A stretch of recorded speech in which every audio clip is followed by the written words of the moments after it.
Welcome to That's Absurd Podcast. Your source for everything hip-hop, pop culture, sports, and more.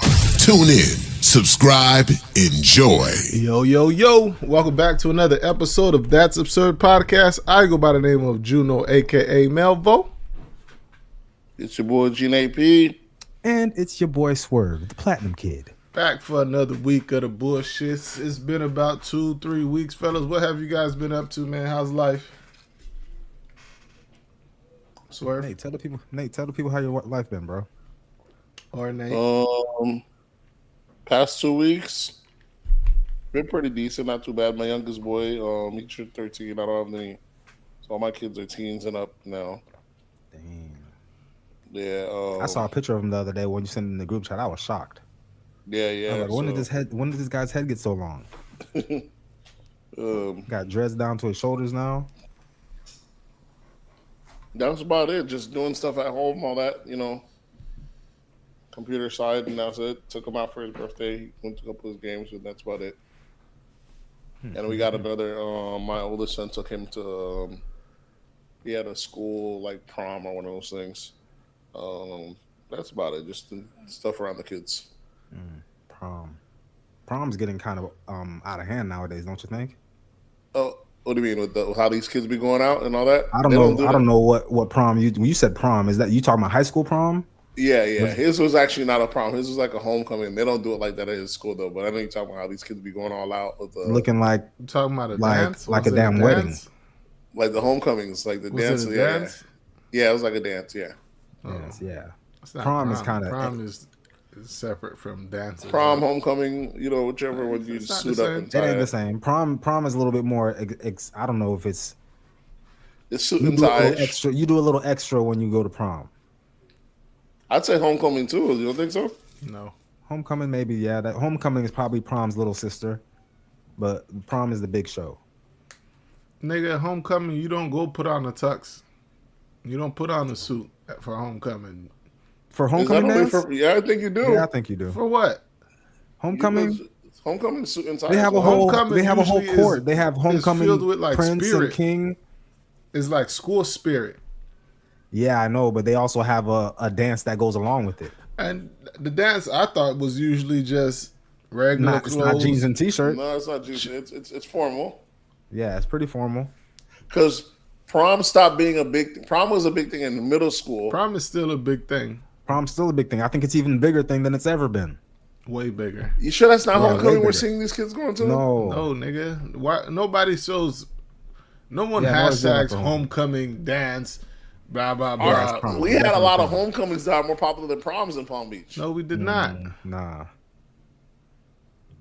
I come from a family of prom queens. My wife and all her sisters are all prom queens. How'd that happen? Their family had that voting good board. You talking about the other family? Yeah, the other family. I thought you was talking about your Haitian family. This nigga disrespected my sisters, dog. This is crazy out here. Nigga, because I know your Haitian family ain't doing it all up for no damn homecoming and prom and nigga, fuck out of here. I can see my nieces definitely. My brother got 3 daughters, and all of them is pretty popular in school.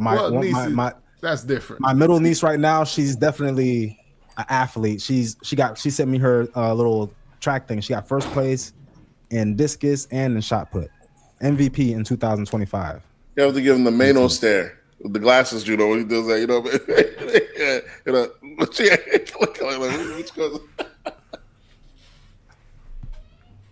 Yeah, these kids are going all out though. I like that though. Sadly enough, they say that they're doing that because they're not getting married anymore. So it's like they're taking all the kids never been. You got to think a lot of parents, their biggest moments. Parents because they're not getting married. A lot of these parents, their biggest moments was in high school. Like if they went to prom or something, they didn't get married. They didn't have a big wedding. They didn't really have big parties like that. So they're probably thinking, my kids are going to be in the same. We're talking about kids born out of wedlock and single parents households. They should not be a standard.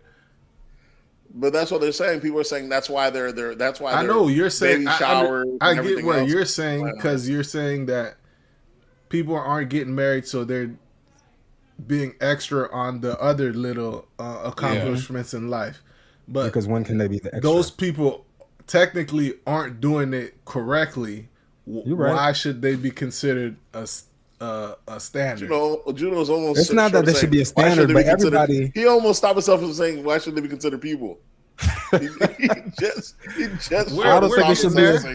I don't think it should be a standard, but I think everybody should feel what it's like to celebrate themselves at some point.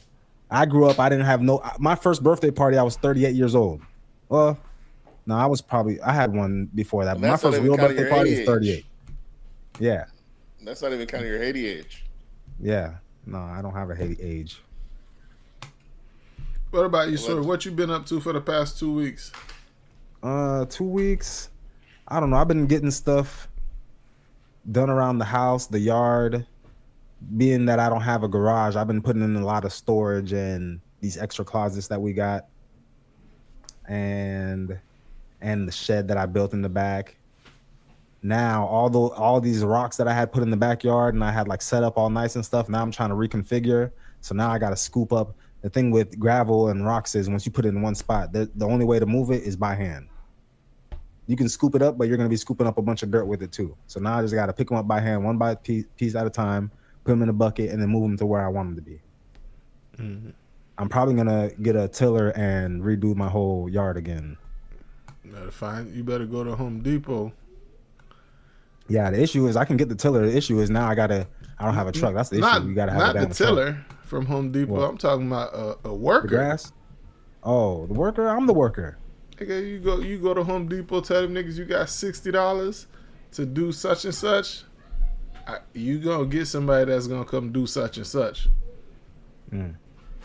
Well, yeah, I just need a tiller, grind up all the old grass, get it all up. I guess I could get somebody from Home Depot, but I don't know. What if ICE is hanging out there and they think I'm an accomplice? And you just pull out your ID and say, I'm just coming here to hire someone. Telling them no block. Show them your real ID. Yeah, you gotta show them that Star of David. Right? Show them that Star of David on my ID. Yeah, we got to hem you up for a little bit. That's all right going on. Sit you down in what they call it, crocodile Alcatraz. Yeah, crocodile Alcatraz. How about you? Do you know what you want to do? Let me see. Alligator Alcatraz, not crocodile. Let me see. This past weekend, we had a birthday party for one of our kids' friend, Junior and Bianca. Their son had a birthday, so they celebrated at Crayola Experience. What else did we do? I feel like we had another thing with the kid. What did we do? It's just been a whole bunch of family shit, man. Every weekend has been family shit. Saturday and Sunday we doing shit. So it's all a bunch of family shit. Was that your first time at the Crayola Experience? Nah, we got season passes to that shit, so I've been there before. They have all the colors? Yeah. That's racist. No, because they all have all the African American colors as well, every shade. No. Do they have a name for every color? Yeah, my color is deepest almond. Pause. I don't think so. I'm just telling you what the color You're more is. like your color's more like a burnt pancake. Just telling you what they name their colors. Me, I'm more like a milky sienna. That's not a color. They have actual colors. All they do, I know, all they doing is making up names for different shades. Yeah, and whatever you just said wasn't one. Well, I have my own shade. I have my own specific shade. Niggas ain't never seen a shade like this. I'm more of a coastal almond, seasonal walnut. If you more like a squishy Dookie Brown. Yeah. It's like a Taco Bell turd brown. I'll allow it. Me, I'm more like a smooth, sandy, toasty sand. That's more what I'm more like. Sand is more of them Them Middle East niggas color. Yeah, but I'm like a toasty sand, you know, like the Middle Eastern dudes with a tan, like with a heavy tan. Not like burnt tan, like roasted coconut oil tan. I don't know the difference between a regular tan and a coconut oil tan. So niggas don't know. Niggas don't know. Good shades.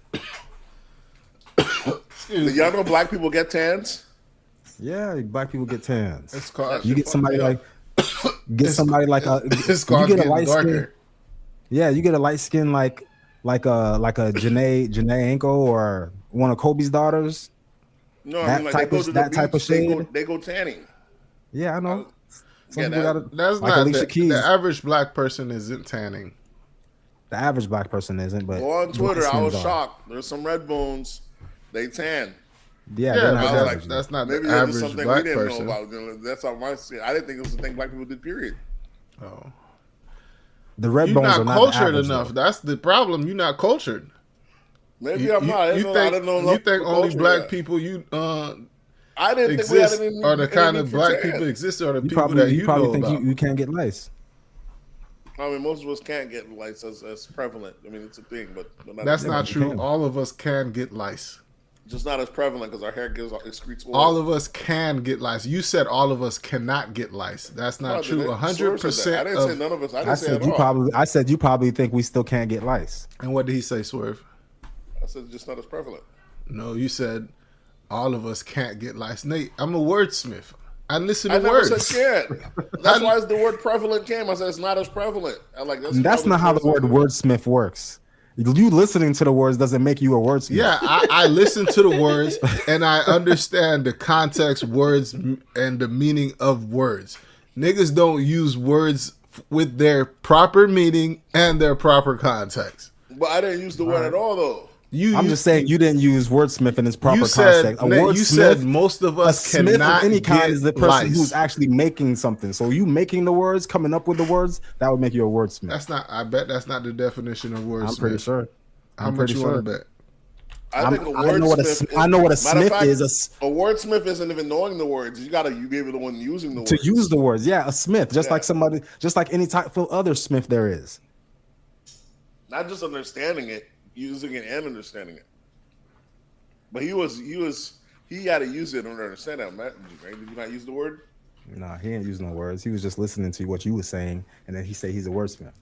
Yeah, now he's reading the definition of wordsmith right now, and he's seeing that he's not a wordsmith. No, part of being a wordsmith is what I just did tonight. Understanding, yeah. But the other half, you need to actually be using the word. No. Well, you editing and crafting and editing and refining text to improve the clarity and tone and impact. It's exactly what I just did with Nate. Nah, cuz I don't want to say exactly. Exactly. Nigga.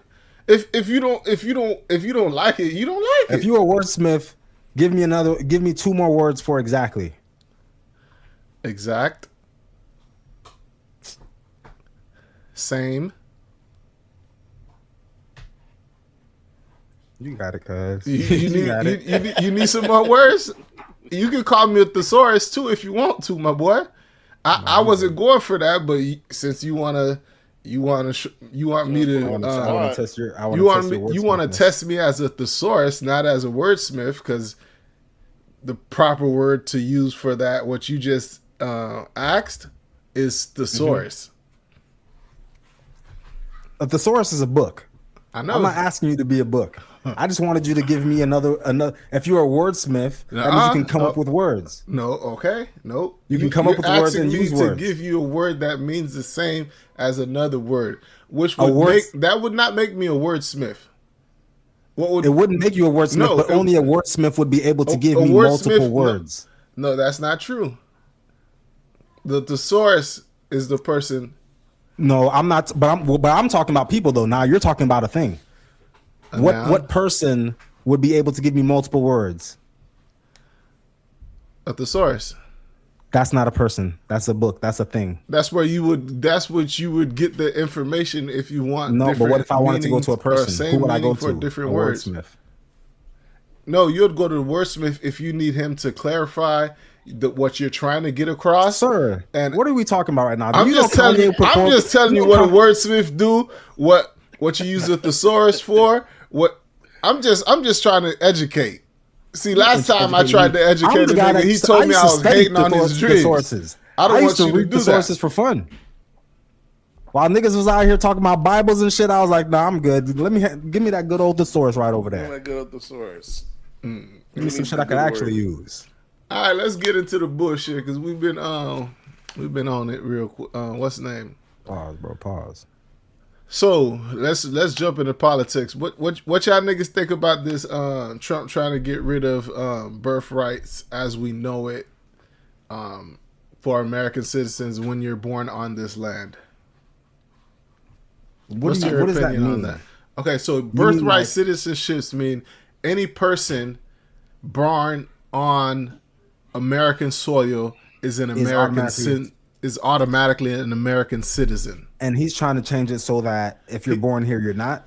No, he's trying to change it to if you're the child of an American citizen. The child of an American citizen born here would have naturalized birthrights. Okay, so if you're not a citizen but your child is born here, your child is also not a citizen now. Yeah. So which would mean we would not be citizens. We would under this new law, but that's why they can't pass it. To me, because you're gonna have to. You can't say people getting grandfathered in. Because once you make that precedent of grandfathered in, you know how many people you're gonna have. Do that because a lot of white folks are affected the same way. There's a lot of them that came here. You know how if you try to grandfather this law in, you're gonna get pushback. Why not grandfather the other laws? Because you still have people in jail for weed, even though it's legal, and what they're in jail for wouldn't be this much time. They would have already been in. So if you grandfather in one law, you're gonna get cases where everybody wants you to grandfather in a law. So they can make a lot of people when they change that, they do get retried under the new law. Just them boys usually have other charges that kind of hem them up with it. I don't know what he's talking about, but go ahead, Swerve. So these under this new birthright thing, it was I think he signed an executive order to try to get it passed, but it went up to the Supreme Court. Supreme Court kind of shot it down. It's still discussion, but it's been shut down. I don't think it's gonna pass it. He's not gonna get the right side or the left side to actually go with that, because a lot of people are affected by it. Yeah, not just the people that he wants to be affected by it. And it's like being born in this country. Yes, this is the only country that exists in. Other countries like Swerve, if you go have a baby in Europe, if your wife pregnant and you guys are on vacation in Europe or something, and she water breaks, has to have the baby in Europe and the UK, when that baby's born, that baby is not a UK citizen, and they're gonna tell you that shit at the hospital. So what would he be? He would be an American citizen, because you're under the jurisdiction of being an American. But if this birthright thing, say if this birthright thing did pass, and then that was the case, an American citizen has a kid outside of America. It's always been like that. You go have a kid in. I know people that were born in Germany, but due to over military shit, it usually be like military kids and stuff like that. Born in other countries, they don't get dual citizenship. They don't. They can't apply for dual. No. If their parents wanted to apply them there, it's not that they can do it. You can't have both. But you can't have both. That's why it's called dual citizenship. But there's parents. Yeah, but I'm feeling like say if the other. Because I know a kid who was actually born in Japan, black kid, but he was raised here. But he was born in Okinawa or whatever city in Japan. I don't think he's. Was his parents Japanese? No, his parents were American, but they were stationed in. Oh yeah, he's an American citizen. Yeah, when you're a soldier, yeah, you can be anywhere, and you're still able to. He has no. He's not. I guess they do have American bases there. He can't be. He's not Japanese citizen. They won't. They don't recognize him as one of theirs. None of that. He swear he's Japanese though. Nigga be all into the anime and he's all opposed to black women. Oh, he's super into it. Into that life. What y'all think about that shit? It ain't gonna pass. I don't think it's ever gonna pass. Let's not say ever. And they saying like they're trying to do it because a lot of Asian people like will come here, have their baby here, get that baby to be a citizen. As soon as that baby's out of the hospital, they ship him back to China, raise them in China, and send them back later when they're older, and to benefit off of the American citizenship. And they like joined the army. They caught a spy the other day, and she was under that type of shit. That right there, I could see how you could get a bunch of spies. I can see the whole Chinese government running a scam like that. Like half our shit isn't like we're not being spied on half the time by Israel anyways. We care about spies now. It's laughable. Nate, that's anti-Semitic. Please leave that off of this podcast. It's not. It's like our most known spy group.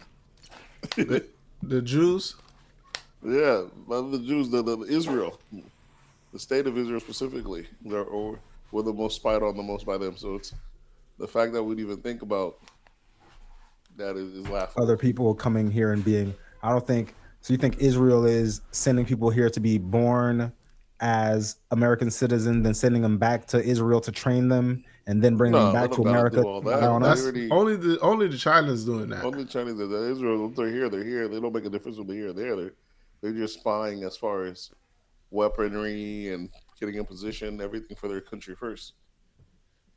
As far as Chinese, they're doing that. Are they doing that like under the guise of being American citizens? No, under the guise of bettering Israel. Because they don't have to hide. They're not trying to pretend they're American citizens like the Chinese are doing. No, they pretend they're American citizens, but they just happen to be Israeli first. But they just won't tell you that. They just make it seem you're not supposed to notice.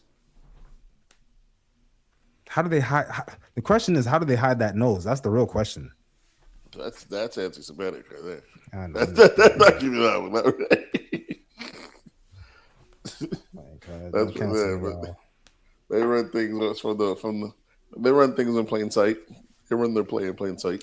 Nate, but we speaking of politics, we have a bill on the podcast we're trying to introduce. It's gonna be called the Accountability Bill. On the podcast, I like the Accountability Act. The Accountability Act. Mm-hmm. Of 2026. The rules are gonna be if you're not at your computer desk by 7:30 in the positions we are all in right now, so you physically have to be there. Your screen can't just be on. You physically have to be there 7:30. If you're late, it's $5 each. You send $5 to each cast member, whoever's late. After 15 minutes, we're not staying. We're gone, and it's gonna be a $10 fee. You send to each cast member, or each cast member have to send to the other. Nah, I can't sign up for that bill. See, so he can't co-sign because he's gonna be late every single time. He's gonna be not true. Out $20. He's gonna be out $20 every Monday. There's plenty of times I'm not late. Oh well, on those times, then there's no money being lost. So when you guys go, and if one of us is late, then you're actually gaining money. Exactly, Nate. So when you guys don't hear yo, it's your boy Melvo, blah blah blah. That means it's because you were late. That's because Nate was late. Not true. We're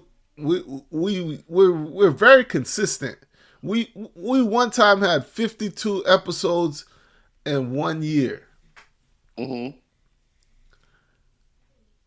And really? that's because that? It was at my house. Waldo and Graymeyer would actually sit and wait a whole hour, 2 hours to record because Nate was late. Here. That's crazy. They would wait That's 2 crazy. hours for me. I was 2 hours being online at home and comfortability of my own house is okay. But if I got to drive to somebody else's house and then you still late, Shit, I don't know. That's the laziness we're dealing with right now. These guys don't even want to record from home. He's making excuses don't even record from home. Yeah, I'm trying to bring just people to just art. imagine if I had to drive. We wouldn't be having this conversation. I'm trying to bring people to art. He's trying to find out semantics to squeeze out of doing the art. Okay. Semantics. You can call it semantics, so but the people bill, don't get a show. The bill hasn't passed, so it is what it is. We're trying to bring people to art. Y'all trying to get out of doing the art. That's what it is. Nah, before we get into hip hop, Swerve, you had a question of the week. What was you rapping about? Okay. Let me go look at the little question I had. Okay, I wrote it down. Okay. I got this question because I know there's some people that's in my life that's recently divorced. And I guess they're trying to make it seem that, this is the best route that they could have went. Mm-hmm. Because the question they asked was, is it better to have a whole phase while you're young and broke, like most of us do, have your whole phase while you're young and broke, and then settle down later in life, like, in your 30s, get married, have kids and stuff, and then divorce? What? So there's no happy ending after? for some people. Yeah. Hold on. For anybody? No, there is. Hold on. Okay, this is the question. Is it better to have your whole phase while you're young and broke and then settle down later in your 30s? Or is it better to be married with children young and then divorce and then have your whole phase while you're older and established with money? There's like no Nate, like Nate, you got married, you got locked down young. You already had your kids. So in this example, it would be like as if you got divorced today, and then now you have rebuke money. It, Nate, you ain't gonna rebuke that in the name of Jesus. Hey, I'm gonna rebuke it. We're not gonna wish that evil, but I'm just saying that would be the case. That would be the case. Yeah, he's trying to get it in his head. I'm hearing you out. I'm like, keep cooking. He's cooking. He's like, dang. So you say I could be a hoe out here with the money I got right now? Yeah, because back then you was hoeing at a young age. You ain't have no money. You couldn't really trick how you wanted to. Now you can really trick out here if you really wanted to. So which one do you think is better? There's no benefit of tricking. Usually just having the whole phase in general. It's something. It's supposed to be like a party. Something you just step in and step out to. It can't be. You saying you don't think it's beneficial to have the whole phase at all? I mean, it's something you're supposed to just experience, dip in and dip out. It's not supposed to be something that's your everyday. Okay, but when do you think it's better to have that whole phase? Do you think it's better to have it as a 20-year-old or before you have any set commitments? Sure, of course. Because what's the point of having it when you're older? Because now you have. It's like going to the casino once in a while when you're younger versus now when you're free and you're an adult. Now you can go to the casino every day. Nothing good comes from going to the casino every day. But it's like going to a casino when you're younger and you only got $20 in your pocket, and then going to a casino when you're older and now you got racks. But versus now that you're an old adult and you got actual bills and everything else, you do have money, but you also have responsibilities, and now you want to go to the casino every day? You know what? Offset thought the same thing last week. No, but but you're established though. You have the money though. It's like but you got bills, but them bills is taken care of, and you got extra money on top of that. The risky behavior is visiting the casino all the time. Now that there's no limit, now there's no option, nothing good could come from it. It can't be your preset, your default to just have it every day, especially as an adult. At least when you're younger, you have the restrictions of having no money. So with that being said, Swerve, Nate is picking the first having the whole phase when you're younger. Have the whole phase when you're young, settle down in your 30s, and live happily ever after. If you could settle, 30s even catch you. Nowadays, it's getting scarce. How about you? What you say? I say the same one. I would go the whole phase in your while you're young and broke and settle down in your 30s, shit like that. No one wants a divorce. Nobody wants divorce, but if you're gonna be out here single, do you think? I think if you're out here trying to pick up a bunch of young girls, there's a lot of different things that they want. I think when you're out here older and you're trying to pick up girls ladies that's already been through it all. The worst thing that can happen to is if you're older and you're trying to pick up older ladies. Well, I'm saying you have a bigger pool to pull from though. when you're older. But the only bright side is when you're older is going. So at what age do you get divorced? Yeah. At what age? What kind of how long was this marriage? Let's say the marriage was 25 years and you had 25 years, kids. That puts you about 45. Mm-hmm. So you're supposed to be out here looking for some hot 45-year-old? That sounds exciting to you? I'm not saying hot 45-year-old. I'm not even saying hot 45-year-old. I'm just saying the money you have now, you can get a 45-year-old, you can get a 25-year-old. But the money you had when you were 20, you wasn't getting it was harder to get either, really. It's a whole face, so you just out fucking. Yeah. You're not really doing all that.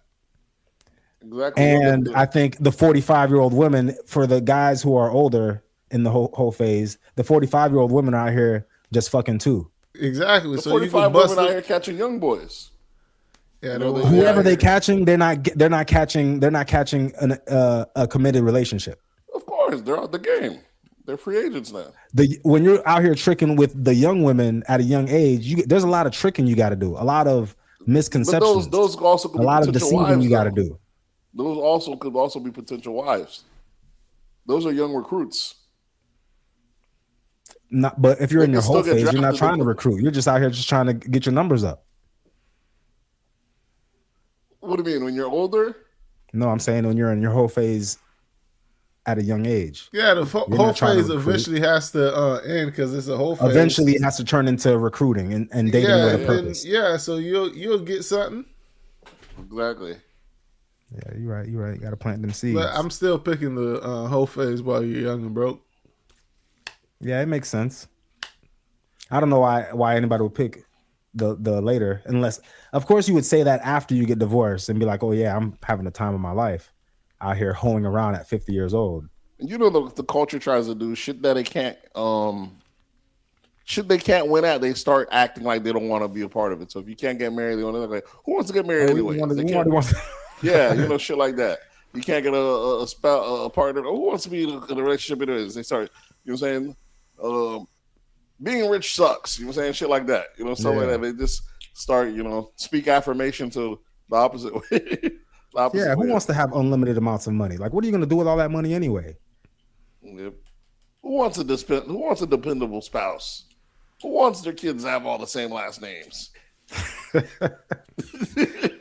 It sounds very ironic, but people try to make their bad behaviors make it seem like it's the norm. Yeah, that's what we do as a society, especially as the black society, black culture in a sense. But we call that not enough masculinity. Yeah, black culture. Yeah, niggas out here scoring low on they teases low. And they raising these kids. That's a hot take I got right there. Why is it that the women are the new men?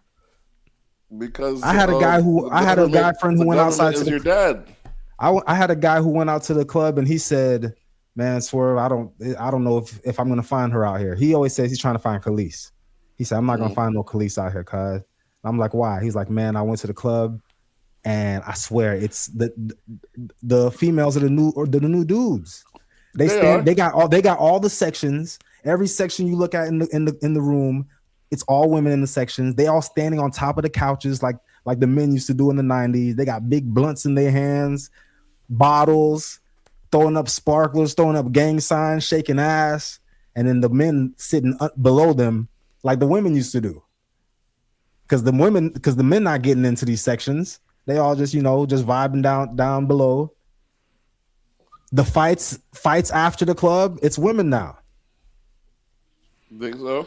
What clubs are these people going to? Because when you see these women, when you be seeing fights online now, you don't be seeing an excess amount of women fighting. Yeah, we do be seeing a lot. But I thought that's just my algorithm. I like watching bitches punch each other. Yeah, I'm just saying. I think there's more. Shit. Yeah, we do like cat fights have always been a good thing, but I'm just saying there's a lot more of them now. I don't know. Times is changing. Times is weird. Is there a lot more, or are we just on social media more? I think it's a lot more. I think, when was the last time you looked at rap and you were like, dang, where's all the men at?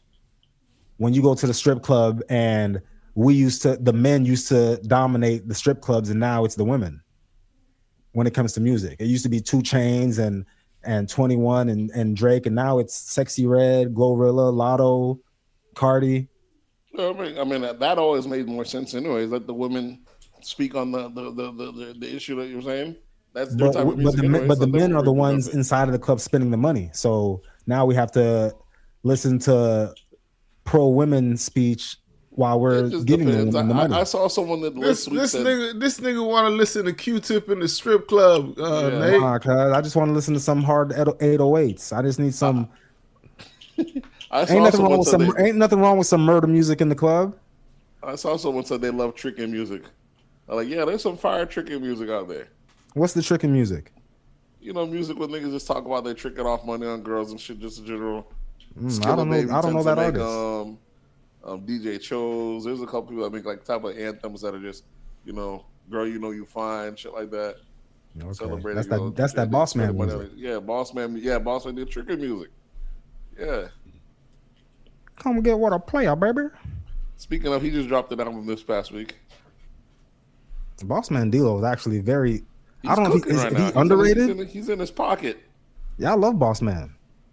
I can't say he's underrated since he has the one style all the time, but every now and then he got enough bangers. He's like the new Baby. But just like we said about the Migos, like nobody's gonna get tired of that sound if it's an original sound and it's a good sound. Exactly. Yeah. Correct. So you don't think it's a good sound? I think it's a good sound, and I think it's an original sound. So I think if he keeps up, you know, just talking about, you know, money and he's good and in women, his pocket. That's his pocket. Money and women. Pocket. As long as he keeps that money and women going, he's not always going to get one, but every now and then when he catch one, it's going to be in that exact pocket every time. This emotion party you cannot get in. Yep. The party just stay the party lane. He's going to be set. Just stay in that pocket. So you know, it's kind of crazy. His album's pretty decent though. I actually liked his album better than the Juvenile album. Or his recent album? Yeah. Better than Juvenile. The Sadly, Juvie got some hits crazy. On there. It do, but that Juvie's a little too long. But that's what I'm telling you. These old dudes need to just pack it up. Yeah, I don't know if he can pack it up. He could have gave us. We don't want to hear no new music from old rappers. If you come out, we want to hear, especially right now, everybody's on this, 30-year tour, 20-year tour. Everybody's anniversary of their albums is coming up. Gucci's anniversary coming up. Eminem anniversary coming up. If you can still do it, I can't say that. Go the Jeezy route. Go the Ti route. Go out. No, not Ti. Ti still dropping bangers. Oh no, Ti is fucking up right now. And Dro just dropped a fire shit the other day. So, we don't care. Young Dro? We don't care how fire it is. We don't want to hear old rappers. There's only a few old rappers we want to hear, and those are the old rappers they probably came out while they were old, and that's why we don't mind them. I don't think that rule applies for Southern rappers. Southern rappers, people were all lusting over Trick Daddy's verse last month. Fuck out of here! What are you the guy with lupus? Yes, lupus. Fat. Not lupus. Trick Daddy. Ain't nobody looking out for last month lupus. And shook the internet. No, what Trick did that shook the internet last week, he was at an AKA conference. He was at an AKA regional conference, and that nigga said, damn right, I'm going to play Jump on the Dick. Yeah. So that happened afterwards. He had to tell the old lady, don't watch the belly, watch the dick. His favorite line. AKA concert. Trick is too much out here. Trick, we don't need no. Trick had them people running. Trick is a Miami legend. Unapologetically nigga, dog. South Florida legend through and through. Unapologetically nigga through and through. Before it got popular. When that trick.com anniversary comes up, I would love to see him on tour. But I only want to see him. But I only want to see him playing them old tracks. Nah, I don't need no new music. You still got it. Matter of fact, there's been a resurgence. People saying that these older rappers are out rapping the younger rappers. That's what they're saying. They're like the 40 rappers. And I agree with that. But those guys, we're the people that are saying that they're out rapping these younger rappers. We don't control the wave. Well, what the young people say is hot is what's hot. It don't matter what we think is good. Well, if it was up to us, J. Cole and all in these Big Crits, Tech Nines, all these rappers, these guys would be way bigger than they were if it was up to us. There's a level. Don't forget the top 3 biggest in hip hop would still be J. Cole, Drake and Kendrick. So it's still like, let's not forget, but it's not like we got completely away. You see how good Drake is? Swerve, that nigga named Drake twice when he was talking about the big Cole, three. Drake and Kendrick, right? I said Drake Cole. Yeah, Drake, he said Drake and Kendrick. Cole, yeah. Yeah, I would say J. Cole. But yeah, you might as well just say Drake twice. J. Cole on bitch ass. Hey man, Jake. You heard he's playing basketball in China now. I would say that, but lyrically, J. Cole out raps all of them. So yeah, he out raps all of them. But there's a little thing in rap called integrity and dignity and not vigor. being a bitch. Yeah, he didn't got. What happened to that? That used to be hip hop's main thing. Don't be a bitch. We're breaking the hip hop. We're realizing all the rules that were there aren't rules anymore. Though. It's like whatever we decide it is going to be. You know, just this, we used to say we're anti-snitching. Just 2 weeks ago, we're anti-snitching. Now Gucci Man catches a charge. Gucci Man snitching. Now everybody sitting on the since 50-50. It's always been. It's who always said Gucci snitching? Who you were. The police said Gucci not cooperating. Oh, but the 1090 Jake already released the paperwork. What that got to do with they said he cooperated the day it happened. So and then you have he wasn't cooperating. He was just letting niggas know what happened. That's all. You got Jeezy's homeboy coming talking about like, I don't know what's the big deal. When he shot Buddy, he told the cops it was Jeezy that sent him to it. The nigga been telling. So to me, here's the cop out to me. I was like, Gucci was never the dope boy. Gucci was always the robber. When the fuck did the robber ever play by the rules? The robber will rob you and set the police on you. Okay, he's perfectly on brand. So does the robber not have to abide by the street code?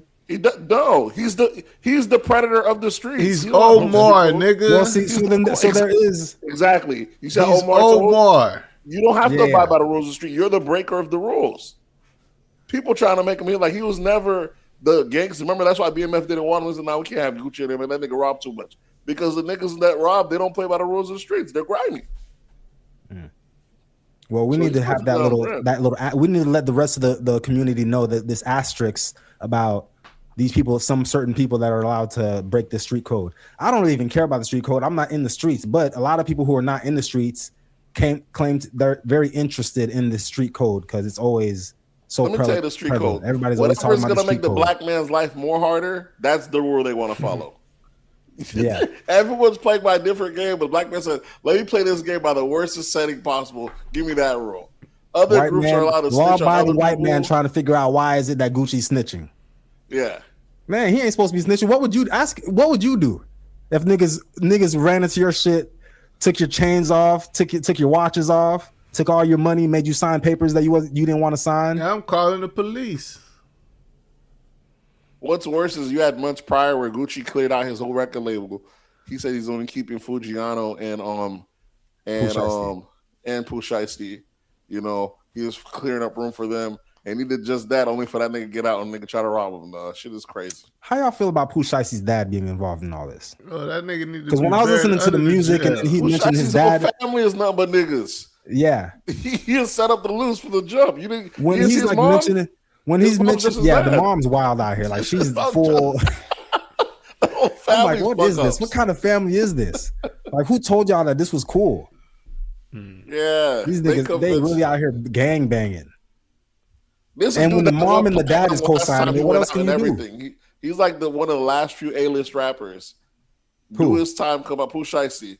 Do his time at the peak of his thing. Comes out, drops the first day out, does charts all over again. And figures instead of re-ing up for a new contract because he's not eligible for it, he's just gonna stick up his boss, get out of it, try to sell a contract over again. But yeah, that shit was gonna work. He was short-sighted. Like, what was he gonna do with the signed contract? He was gonna. I thought he was supposed to go over to Yo Gotti. He was supposed to sign. That's what they said. He was supposed to go over to CMG because he's hot right now. Label anyone pick him up. That first day out freestyle was going.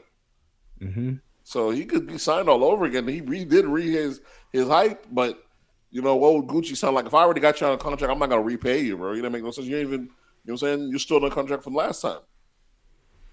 I thought figured he was gonna make it work. It was the dumbest shit ever, but hey. When does it become? I already know what Juno was gonna say.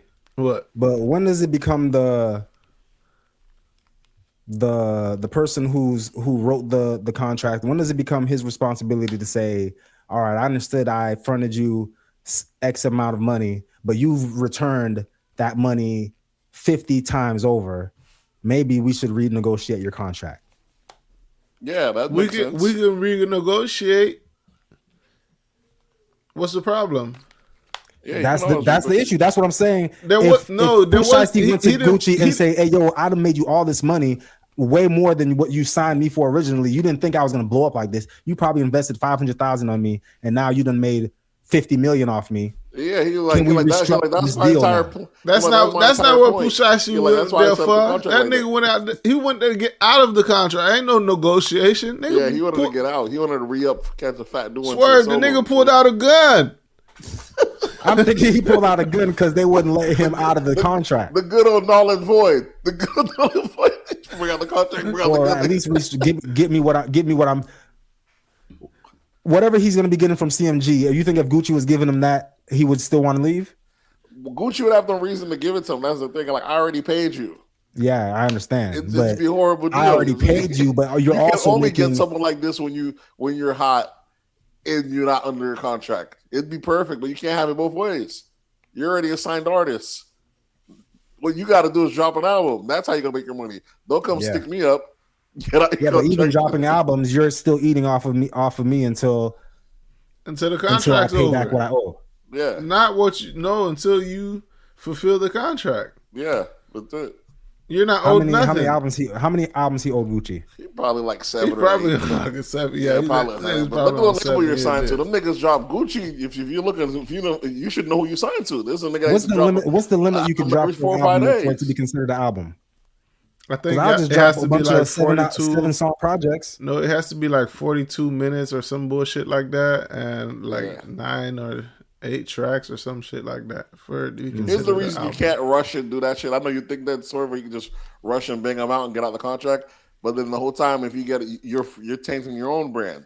Yeah, but the label has to release it and promote it. Yeah, have to accept that this is an album that's going to your contract. Exactly.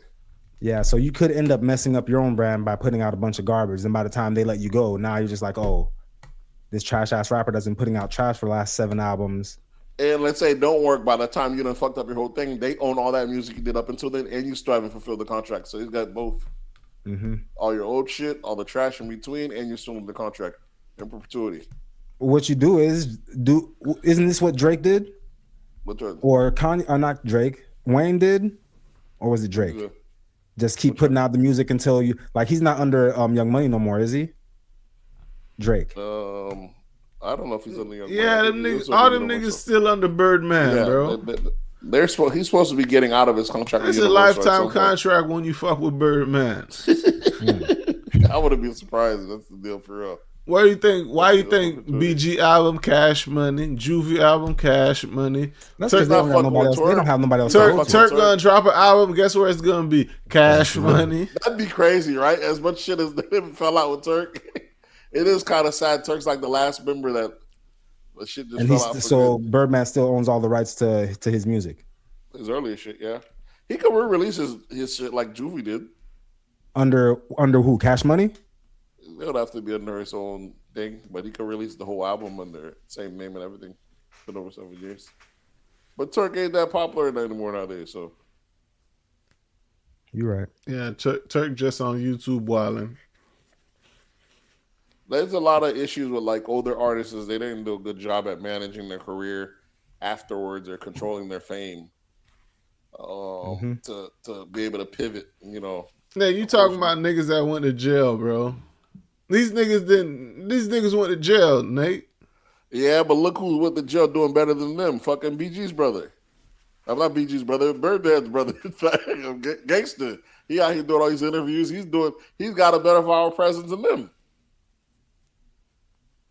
Which is crazy. So it's just if you're willing to accept the internet or not. Some of these guys got good characters is that they can tell old stories. You know what I'm saying? People are tuning all day long. Look at your boys getting popped all over again from Rockefeller. Myth Bleak. Oh, Myth Bleak. Myth Bleak popping with his podcast doing pretty good. No different than Yayo and Uncle Murder. So you can get a whole second life out here, even a first life that people never look at. Your boy Jim Jones on the couch with Dave East. Dave East was never a mainstream artist. He on there with 3 superstars, and people just he's gonna be one of them people that's more known from his podcast than music. Yeah, so disrespectful, man. Dave East is a great rapper. I love Dave East. I'm just saying, exactly. I can already see the direction he's going to right now. He's gonna be bigger as a podcaster than he is gonna be an artist. Yeah, I guess personality over music. It was always going to be that way with Dave East. Everything he did always highlighted before his music. When he did acting, they liked his acting. When he did modeling, women loved his modeling. Each time he does something, it supersedes the rapping, even though he could fucking rap his ass off. But all his other efforts always shine more. For some reason. Let me ask you a question. Let me get y'all top 5s. Rappers turned actors in order, if you can. Rappers turned actor. That's not pretty good ones. Will Smith, of course, being the best. Will Smith is definitely number 1. Mark Wahlberg. Okay. He could be up there. You want to put him at Mark Wahlberg, huh? I didn't think about Mark Wahlberg at all. Number 1, Tupac Shakur. Number 2, Will Smith. I don't know if Tupac's a better actor than fucking Will Smith, so I'm not giving it to him. Okay, Tupac, now hold on. Let me preference this question. Number it's not 5, about who was Ice the best. Cube. Hold on, it's not who's the best rapper turned. It's whoever was a rapper and now I know is an actor. Rank them in their acting, not the rapping. The rapping, of course, you're probably gonna put Tupac up there. I'm gonna put Tupac on the acting. Acting, I don't know if he's top 5. Tupac top 5. Tupac got some fucking hits in his hand. Tupac top 5. Tupac got some fucking hits in acting. Yeah, rapper turned actor. Yeah. So is he better? Is he better than Will Smith? No, he's not better than Will Smith though. Not acting. Is he better than Mark Wahlberg acting? Not bad. Is he better than LL Cool J acting? Yeah, he might be. Yeah, he might be. I don't think he's better than LL Cool J. LL's good though. LL's a good one. I don't think he's better than LL Cool J. I don't think he's better than there's not that many good ones. What's name? Most Def is pretty good. I was gonna say not Most Def, Common. Yeah, Common's played the little quiet, cool guy too often. So I don't know how much in his bag. He's better than T.I. I seen him in the movie with T.I. and he did a better job than T.I. Yeah, T.I. just can't lose the accent, which is fucking crazy. T.I. is definitely not him. Yeah. Nas, all them Dipset dudes that was in DMX, Cam, all them dudes, nah. Well, the Dipset ones didn't seem bad. I'm gonna take that back. The State Property movies. The State Property movies were fucking dope. We're not calling those actors though. Yeah, that's not what they just play themselves. Exactly. They was. I can't give him that one. DMX though, I'll give him some credit. He was good. I wish he would have put out more. But he was playing himself. I wish I would have got to see more from him. That nigga was just barking. That nigga was playing himself. You talking about in Belly and all of them is just a super aggressive guy. Yeah, I don't like. Yeah, you're right. I don't like when rappers play actors, but then just really playing themselves. Like that's why I don't like T.I. acting. Ice Cube, we don't get enough Drake acting. When he does acting, it's pretty good. Yeah, he is a good actor, but we don't see enough. All we seen was Degrassi and some. I mean, he does comedy now, and he makes fun of himself when he does like the SPs and shit like that. You get to see them. Yeah. But that's just hosting, yeah. Saturday Night Live, that type of stuff. But you haven't seen him in a movie. Okay, yeah, you're right. He hasn't come back. Okay, so yeah, those are I can't think of any other ones. I mean, Ice Cube. So the best ones I would say for sure: Mark Wahlberg, Will Smith, Ice Cube, LL Cool J. Mark Wahlberg's a rapper. An actor now? Bow Wow, you can say Bow Wow's an actor. Oh, yeah, fuck that! I forgot. Right? Fucking Ludacris up there. Yeah, but he's a good actor. He's part of one of the greatest franchises of all time. Yeah, but Ludacris ain't doing shit in there. He ain't acting. Yeah. But he killed it in Crash though. Y'all remember Crash? Crash. Yeah, like Crash? You got to yeah, he was in Crash. It was like one of the two first only black people on there. When he met with the racist cop. He's always the comedic relief, isn't he? Yeah, but in that one, he wasn't more of a comedy. He was like some kind of woke black guy type of shit and got killed by accident. You got to watch Crash. He was fucking fire when Oprah invited everybody on the set except him because he did hip hop. Yeah, that's what Oprah is now. And in order to find hip hop was a fuck with her for a long time. In order to get back in her good graces, she ended up bringing in Jay-Z. Anytime corporate America has an issue with black folks, they're like, "Good as that nigga Sean Carter right quick. We gonna smooth this shit out right." He's been getting all over on us for a hot minute. He's the liaison between the black community and anytime white people do wrong. Yeah. They fuck up. They be like, "Oh, get Jay-Z, bro. He's gonna smooth this out for us. He's gonna let them know we the good ones." He's been smoothing out shit for a while for us. Jay-Z say, "Hey, we not doing that kneeling shit no more." Everybody was like, "All right." Jay-Z say, "Hov say we ain't kneeling no more, cuz we ain't doing that shit." I was with Cap, but now I'm with Hov. Oh yeah, Hov said it, Cap. My bad, bro. We go for it. Yeah. Hov said they giving out money over there. We're gonna go get that. I fucking saw a highlight this week of the Kaepernick TV show. He had like a Kaepernick, like young Kaepernick. He had like an animated show. It was a live action. So you know how like they started doing like timepieces. You know how they had Did it have a whole season or was it? Yeah, it might have had a whole season. But when I tell you we're in peak wokeness, I like this shit is some bullshit. How the fuck did this? This must have been like 2020, 21. It was just so predictable. Like he's a blonde, he's a mixed kid. He goes to an all-white school. They're treating him a little bit different. You can kind of tell where this all going. You know what I'm saying? Like he's not woke to like, oh, come on, this is like shit he's been dealing with his whole life. But it was just so stereotypical. Do mixed kids really get it like as bad as like black kids in the white neighborhoods or in the white schools? Mixed kids are usually embraced by the black community. Not true. I'm talking about in the white community. Mixed kids in the white community. They're not. That's why. Just let's look at all the mixed people and see what side of the family they lean to. It's always going to be the black side. Yeah, because they can't get accepted in by the white. Exactly. But sometimes they fuck with the black, but the black's always reminding them that they're too white. So they feel the brunt of both.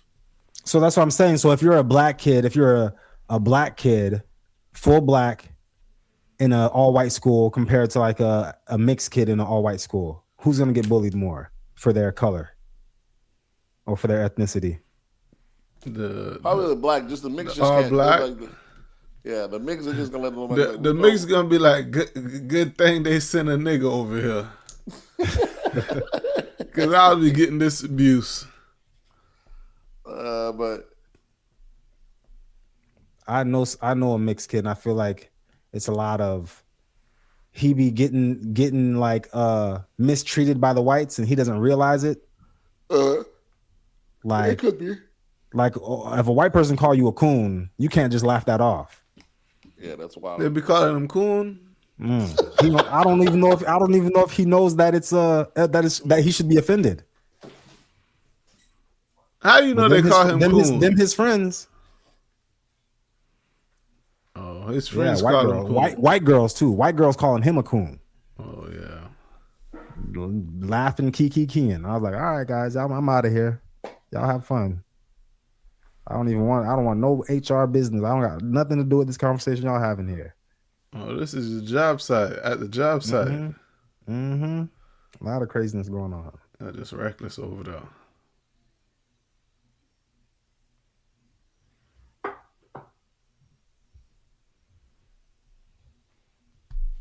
You seen, where is SoFi Stadium at? SoFi. I have no idea. Is that in California? I would assume it's in California. But I've been seeing all these videos of Kanye that performed at SoFi Stadium. The most fire concert I've ever seen in my life. And I wasn't even there. When I see the images, the videos, I'm like, this is the greatest thing I've ever seen. That's a concert I would want to be at. So when was this concert?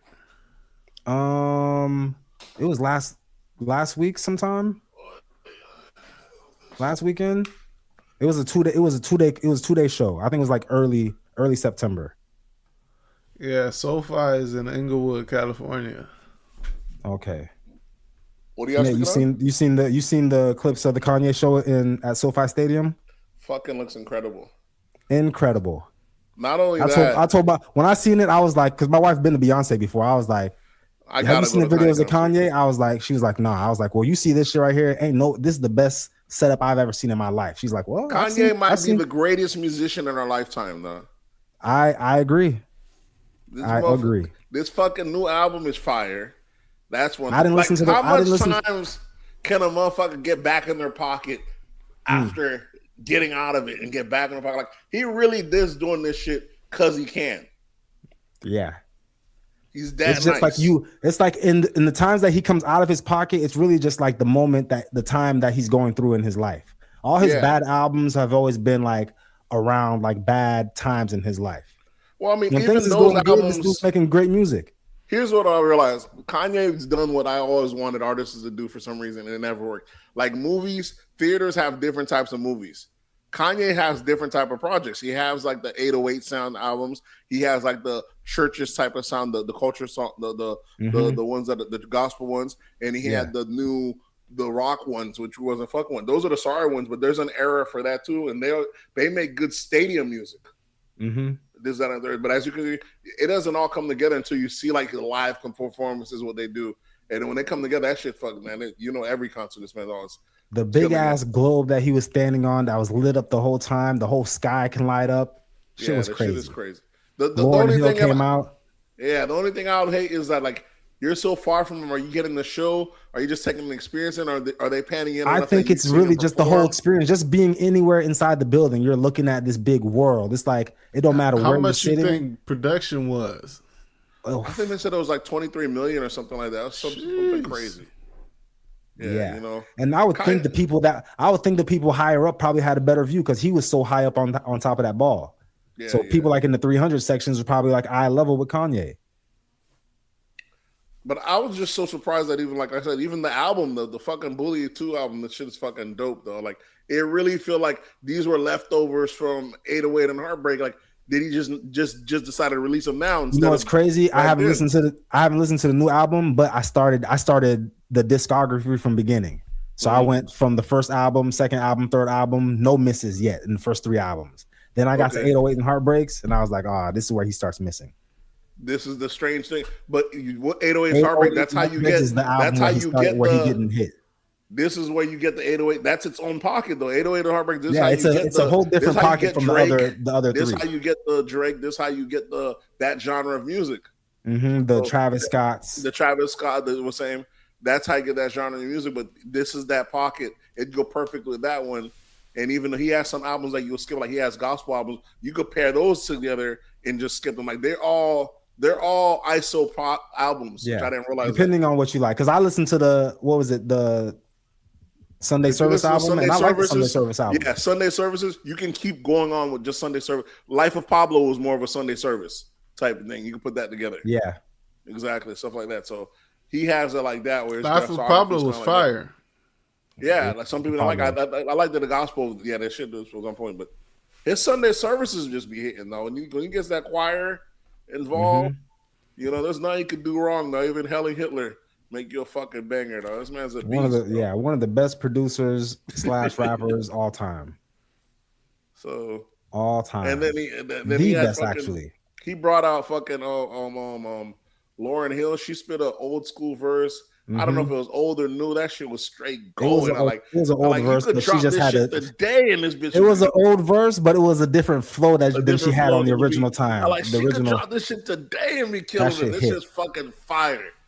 Which is even more of a tragedy that we only got one album from fucking Lauryn Hill. Madness. Yeah, she went crazy.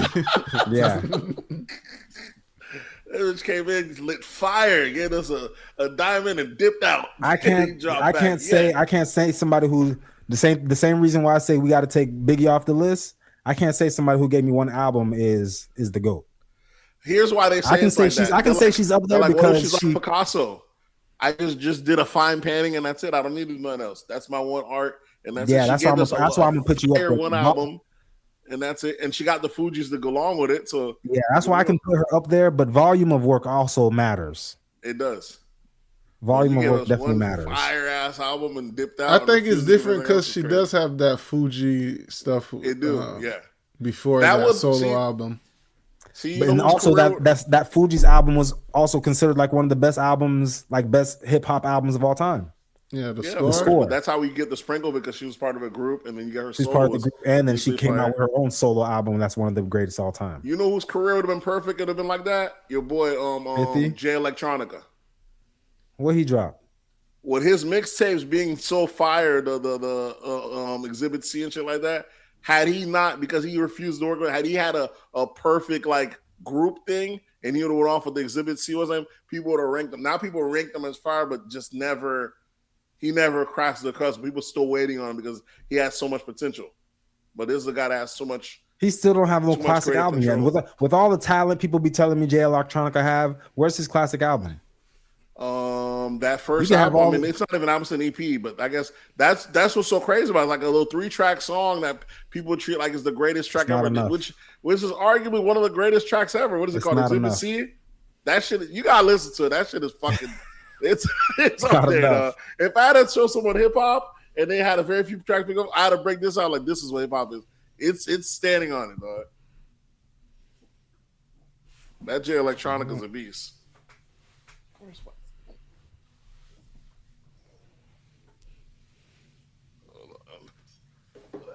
Jay Electronica. Y'all heard them 2 diss tracks that Gucci and Remy Ma put out? I heard Remy's freestyle. Mm-hmm. Gucci. Ain't no way nobody could listen. Ain't no way nobody could listen to Remy's freestyle that she just did against Papoose and Clarissa Shields and tell me that Papoose is still writing for her.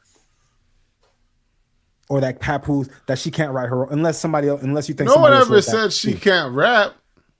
People say that there's no way. I'm telling you, when I say that Nicki's the best, people's like, oh yeah, but Safari's writing for her. I'm like, how do we pick and choose who we think is getting written for?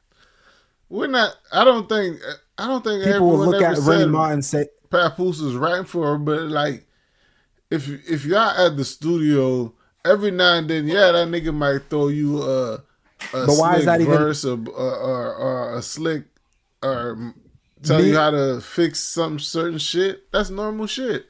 I don't even know. I don't know about that. I don't know if that's I don't know if that's automatically a thing. Me and Nate was in studios all the time, and Nate got his stuff written down. I'm not changing. I'm not saying, hey, you need to fix this or change that. This is his track.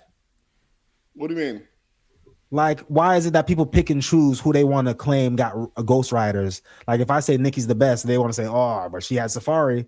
And now Remy Ma just dropped this diss, and you can't say that it was Papoose, but because everybody kept on saying for years that all her shit's being written by Papoose. Well, they weren't saying that for years. For years, they thought she was the one that didn't have the ghostwriter until Papoose came out and said it. But I believe all women have ghostwriters because they all claim they don't, and they always comes out they do. So you think Lauryn Hill got ghostwriters? Yeah, they came out. The dude said he helped write some of the stuff. The Haitian dude that helped produce after the album. Praz. So there's no there's a Haitian producer, Remy. He helped produce most of her album.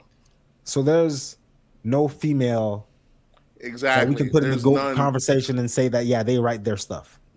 And they'll even not even after a while, we'll end up hearing someone say they help write or co-write this with other. For some reason. Niggas be trying to steal the light. Lotto's the only one that I know. Niggas be trying to steal the light from these women for some reason. Why?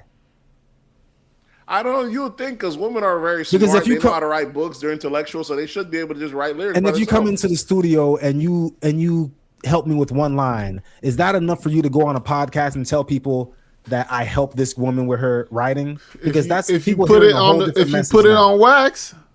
Yeah, but people are hearing. They're not hearing that you helped me with one line. Now they're hearing is that I helped you write. It's true. I need context. I mean, what did you help me with? Tell the people which line you helped me with. When Kodak Black was dropping his lyrics, he had no idea it was going to turn into Bodak Yellow. He had no idea he was going to make himself 2 bangers in one night.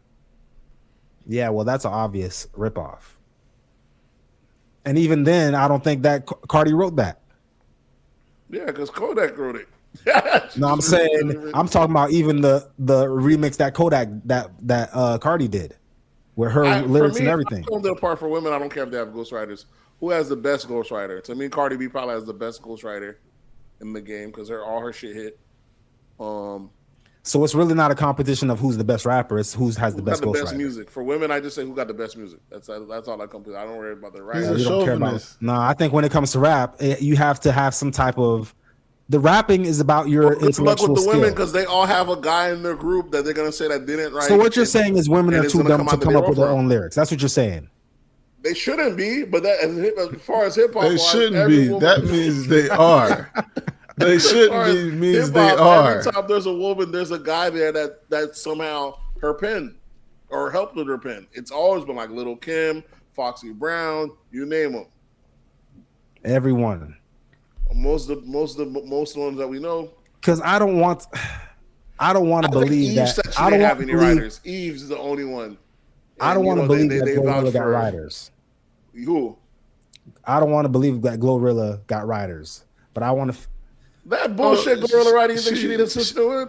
She definitely got writers. If she don't have assistant with it, then her and her team's a writer. Her and her for friends. She got writers. Writers too. Yeah, of course she got writers. Okay. Well, then I can't trust none of them. Red got writers. All them. None of them. Well, you're right. Then I can't even have the goat rapper the female goat rapper conversation. Then all I can have is who makes better music conversation. The younger ones, if you don't know if they have any writers, which I don't think they would, but who knows? A nigga could find a nigga rapping. But because once you go, the thing with female rapping, the more underground you go, the better rappers there. It's like the opposite. Listen, Lil Yachty writing most of that shit. Swerve. Yeah. Lil Yachty writing a lot of women music. Oh yeah, he does write. Yeah, he definitely does right. That's all the backers. Yep. So all those bangers you hear from these rap chicks, Lil Yachty. How gay do you have to be a good female rapper? I mean, female writer for a female. Not at all. You just gotta know how to say the dope shit. You just gotta put yourself in the mindset of being a woman. Just the trick and shit in reverse. Yeah. And nowadays you just write it as if you was a nigga anyway, and they gonna rap it. They gonna add the girly shit on it. Yeah. Cause they talking about smoking blacks and tricking and shit. So a lot of us talking about I'd rather spend that $500 before I ever have a baby by you, only to end up having a baby by a millionaire. Only by having a baby by the rapper who's married. I said, at least she lucked out her baby dad is a millionaire. So shout out to my dog. She should have stayed real to her raps and just paid that $500. Yeah. But you know how she gonna catch the billionaire though. Yeah. Shout out to my dog 21 Savage though. He lucked out and found him 2 riders, not 1 but 2. Like you think your life short? Lotto and who else? Who's his wife? His wife. Who's his wife? Is somebody we know?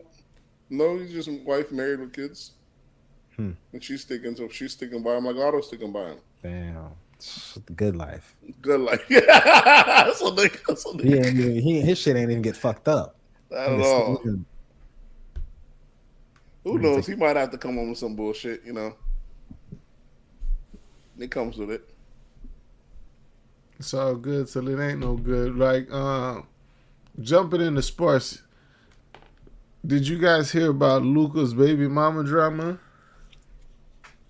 I saw something about it, but I didn't really get the whole details about it. So what happens is his baby mama files for a divorce, and now she wants to file for child support in the state of California, but she refused to move to California and never lived in California, never brought the kids to California. She wanted to wax and them the kids are born. I think the kid was born in Lithuania, wherever they're at. Yeah, I did hear about this. Yeah, so the kid wasn't even born in California. She's just trying to get child support set in California because it's like up to 60% in California. Yeah, she wants to go to the state that. And y'all want to put all this griminess on our black women when these white women out here being just. It's not a black woman thing. It's just a woman thing. It's just a grimy. It's a predatorial system. Niggas making money. Motherfuckers gonna try to get that money off you by any means necessary. This woman all the way from Lithuania, and she found out a way. She's trying to figure out a way where she can get this LA money.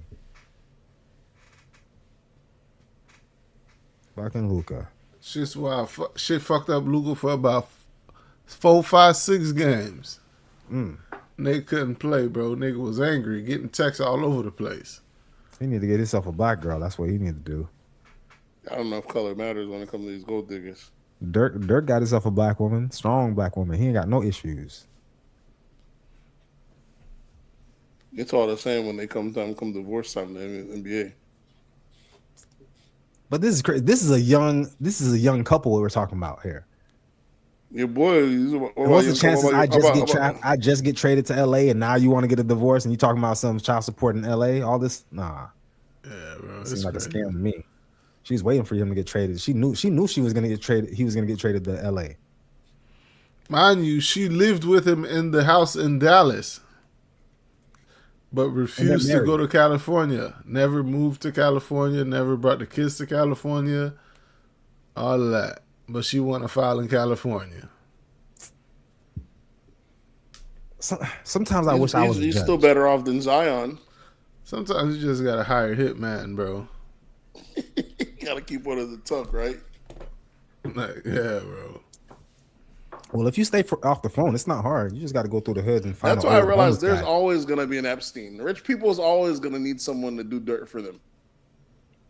You know what I'm saying? There's always gonna be a job. You get good money doing dirt for rich people. You know what I'm saying? Because there's always some inconvenience. Now it's the time. Now is a perfect time for the next person to see. There's a, like when The Godfather died, all these new podcasts started popping up. There's a need for that spy who's gonna get everybody the stuff they need and get them out of the trouble when they're in trouble. Epstein's gone. Who's the new guy? Like that. It's always like that. So it's whoever make the scene is usually the person that controls the. Swerve, are you campaigning for that job? I don't think I could. I don't think I have the networking capabilities for that job. I'm not a people person. They gonna give it to you. Pause. Yeah, you're right. They gonna give it to me. All right. I'm all right. I'm good. I'm good with the lube. Yeah, it's the person throwing the party that kind of sets the people up, blackmailing them, recording them, and that kind of is a position of power. Diddy for good, regardless. A Diddy, put niggas in jail, B. Yeah, I wouldn't mind working with Diddy for sure. People say when Diddy come out, he's gonna come out strong, even stronger against his peers because he didn't snitch. Not only that, and he's actually up for his case is being up for review. Yeah. Right now because they sentenced him because of some shit that they didn't charge him for. So they kind of gave him a longer sentence. On some racketeering or on some sex trafficking shit, and but under the criteria of pornography, which it all fits, private couple recording other people, they all in their character. You're allowed to do it. Shouldn't be allowed to do that because if you do that, then all the whole porn industry could be hit with the RICO. Mm-hmm. So Diddy might be able to walk out on that bad boy when he get back. Or reduce that time. Take that. The thing is, when he gets out. How is he? What is his reputation going to look like? Yeah, how do you think he's going to be received? He just got to start slapping people again, because a lot of people been playing with his name. Here's what happens: you can't be the bad guy. You can't be the big guy every day. Every day, at some point, the bully ends up meeting his match. You know what I'm saying? We've seen it happen. Suge Knight. We seeing it starting to happen to Jay Prince right now. Jay Prince Jr. can't catch a break every other week. One of his artists is getting killed, or someone in his group. Every time the boogeyman at some point ends up falling. You know what I'm saying? But Diddy's thing, he was always the boogeyman, but didn't look like the boogeyman. He was always the dancing man, the party man. So he's a tough guy behind the scenes. It's behind the scenes. He had to get active with you. But in front of the scenes, he's that smooth, debonair, got the gift of gab. But now when he gets out, I don't think people's gonna want to listen to him on these cameras no more. Now you gotta remember why hear him on. Now you gotta remember, you got a certain little dominance. You gotta remember let people know why you ran here, how you got where you at. You got to start slapping. There's been a lot of too much Diddy jokes, a lot of too much no Diddy jokes.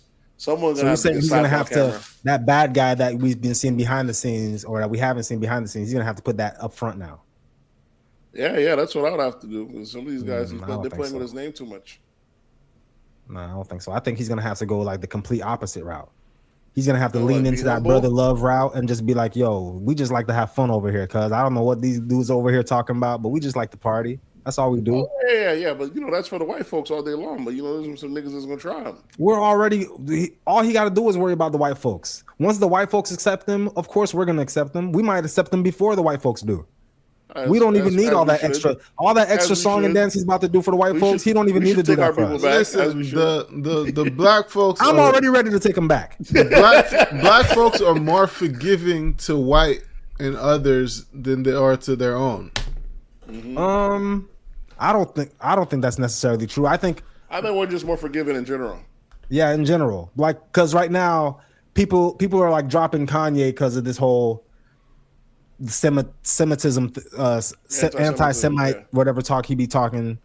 It's like he has a show coming up soon where like Pepsi dropped out of the deal, like he was like a sponsor or something. They dropped out of it.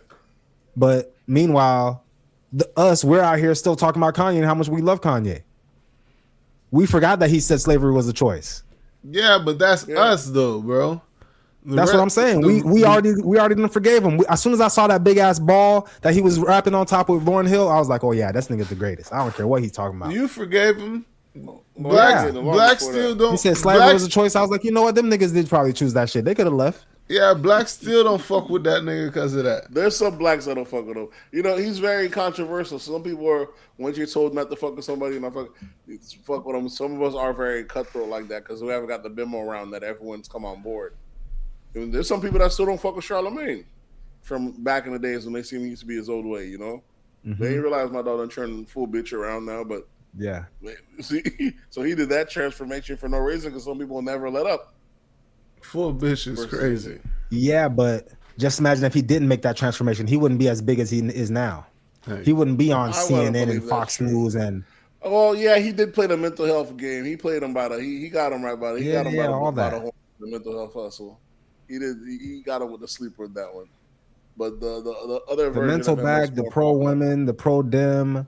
He did all the right things to get a group of people behind him, so now he can stay as big as he wants to be. It's crazy because if you watch Blade Idiots along the year, you could see the grift every step of the way. Each time you take on a new thing, you're like, "Whoa, bro, what's his name? You still saying bitches?" Each time you adopt a new thing, he'll say it at the top of the year, and you can know. Yeah, he's just letting you know at the beginning of the year. Yeah, we off that. I remember he said the women wave was coming almost 2 years in advance. Like, bro, something's coming down the pipeline. That's how you know this shit's orchestrated. Yeah. Because he'll sing in advance, bro. And there's new shit he'll say now. Like, I'm not really even paying attention to it. Coming down. And I'm like, what? Yeah, he'll be saying stuff now. He'll be like saying, just wait. And I'll be not paying attention to it because it just seems like, come on, like, what are you talking about? How you know? How you know that this is about to happen? That's how you know the shit's orchestrated. Yeah, because the shit ended up happening. He was saying like the Me Too movement, the woman shit. That's why he stopped saying bitches early. Charlamagne got ahead of that shit quick before the Me Too movement. That shit came in, it brushed right past my dog. They wanted to take his ass out. They still hit him up. They tried to get him every few years with the rape thing, but the Me Too was supposed to, he luckily he knew that shit was coming early because that would have got him out of there. That Me Too swept up a bunch of people.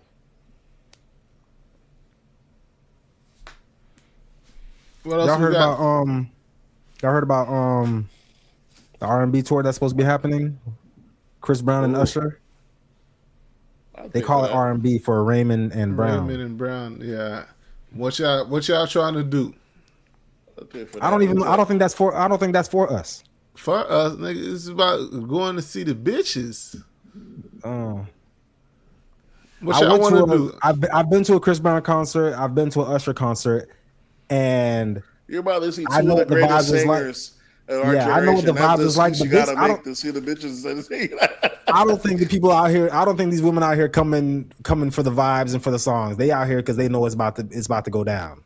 They want to go on the stage, get some cherries, do some grinding. That's what they out here for. Swear, there's seats all the way in the back that people purchase. The nosebleeds. You think they came for cherries? Yeah. Put them where they're safe at. Put them with the nosebleed. Yeah, they're all delusional. They all have the same hopes and aspirations, even the ones in the 300 section.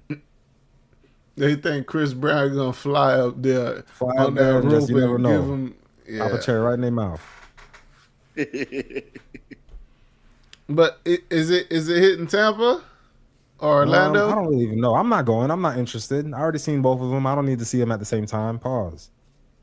Who's the best live show you've seen as of late, Juno?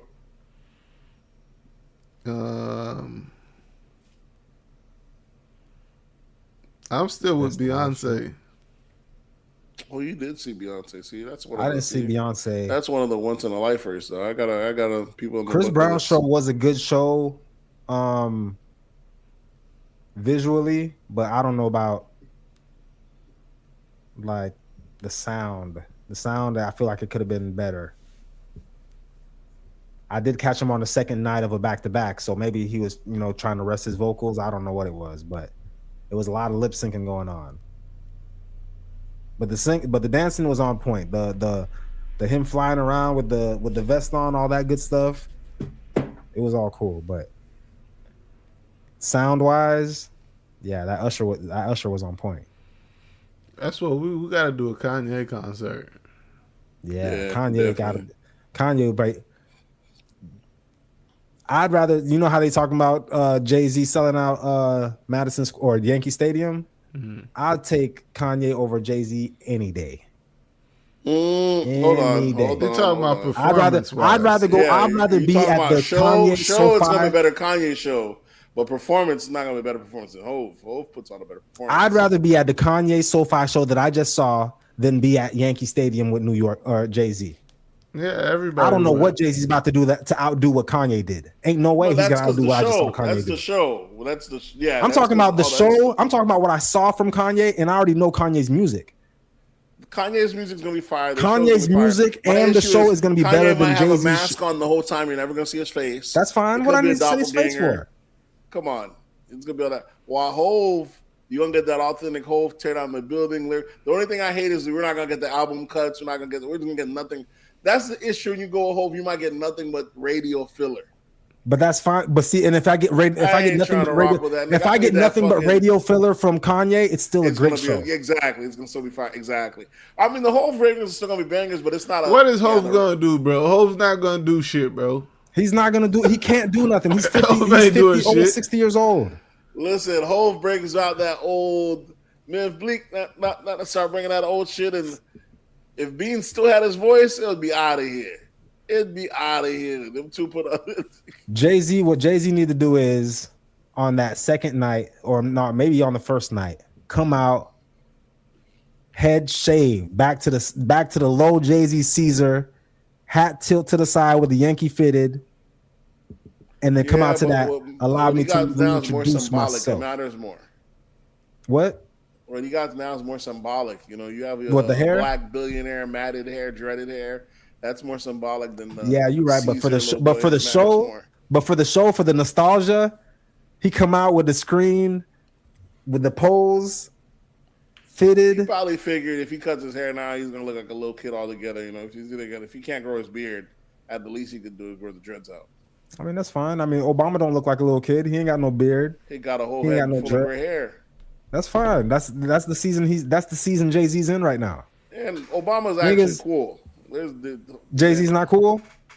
Jay-Z might be cool, but he hides it enough. He might actually be dirty or weird, but he hides it enough that he still hides the cool. We catch Obama on camera, off camera. This is one of the flyest motherfuckers around. Jay-Z ain't never been not fly. Jay-Z only had one moment in his life when he wasn't fly. Get Obama's dick out your mouth, Nate. You ain't never seen Jay-Z try to swim? Jay-Z only had that one moment when he wasn't fly. That was it. That was the helmet. The jet ski. Anytime he tried to do anything activities, he was trying to swim. There's the funny one. Only the helmet. Anytime you tell me. Only time you see Hov, if you see Hov in the water, he's gonna look lame. That's it. He just needs to stay out the water. Meanwhile, Obama out here could drop threes with his shirt tucked in, looking like a whole lame and still pull it off. You know what I'm saying? Still be swaggy, nigga. Ask Barry, put some respect on that. Ain't nobody got more swag than Obama. Right? This is probably the swaggiest dude you ever seen in your life. This motherfucker smooth with it. Definitely a hybrid. You know what it's called? You know what it's called? You know what it's called? Who? It's called being a con man. A con snake oil salesman. That motherfucker too smooth. Exactly, bro. Too smooth. Because the way we talking about Obama right now, nigga, there's dudes talking about Trump the same way. They're like, oh, this man, he's just so charismatic. He's just so smooth. He's just charismatic, but he's still a dummy. It's halfway. Obama is just intelligent. Yeah, but the same way we like coolness, there's people that like his dumbness because they find it relatable. The same. There's 3 dudes somewhere in rural Arkansas that's like looking at him like he's the coolest dude ever. But it's gonna alienate from the people that are smart. That's the difference. While Obama, nothing about him alienates you.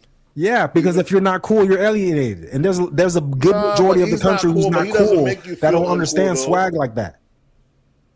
I feel like he's relatable. They bashed Obama for wearing a tan suit. Yeah, there's white folks finding an excuse. That's what I'm saying. So there's these same white folks that bash him for wearing a tan suit. They're bashing him for being cool, for having swag. They don't like that shit.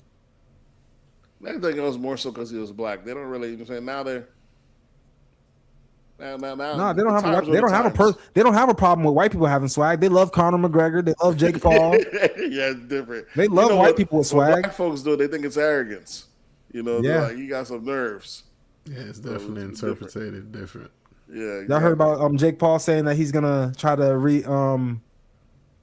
reenact the Drewski skit?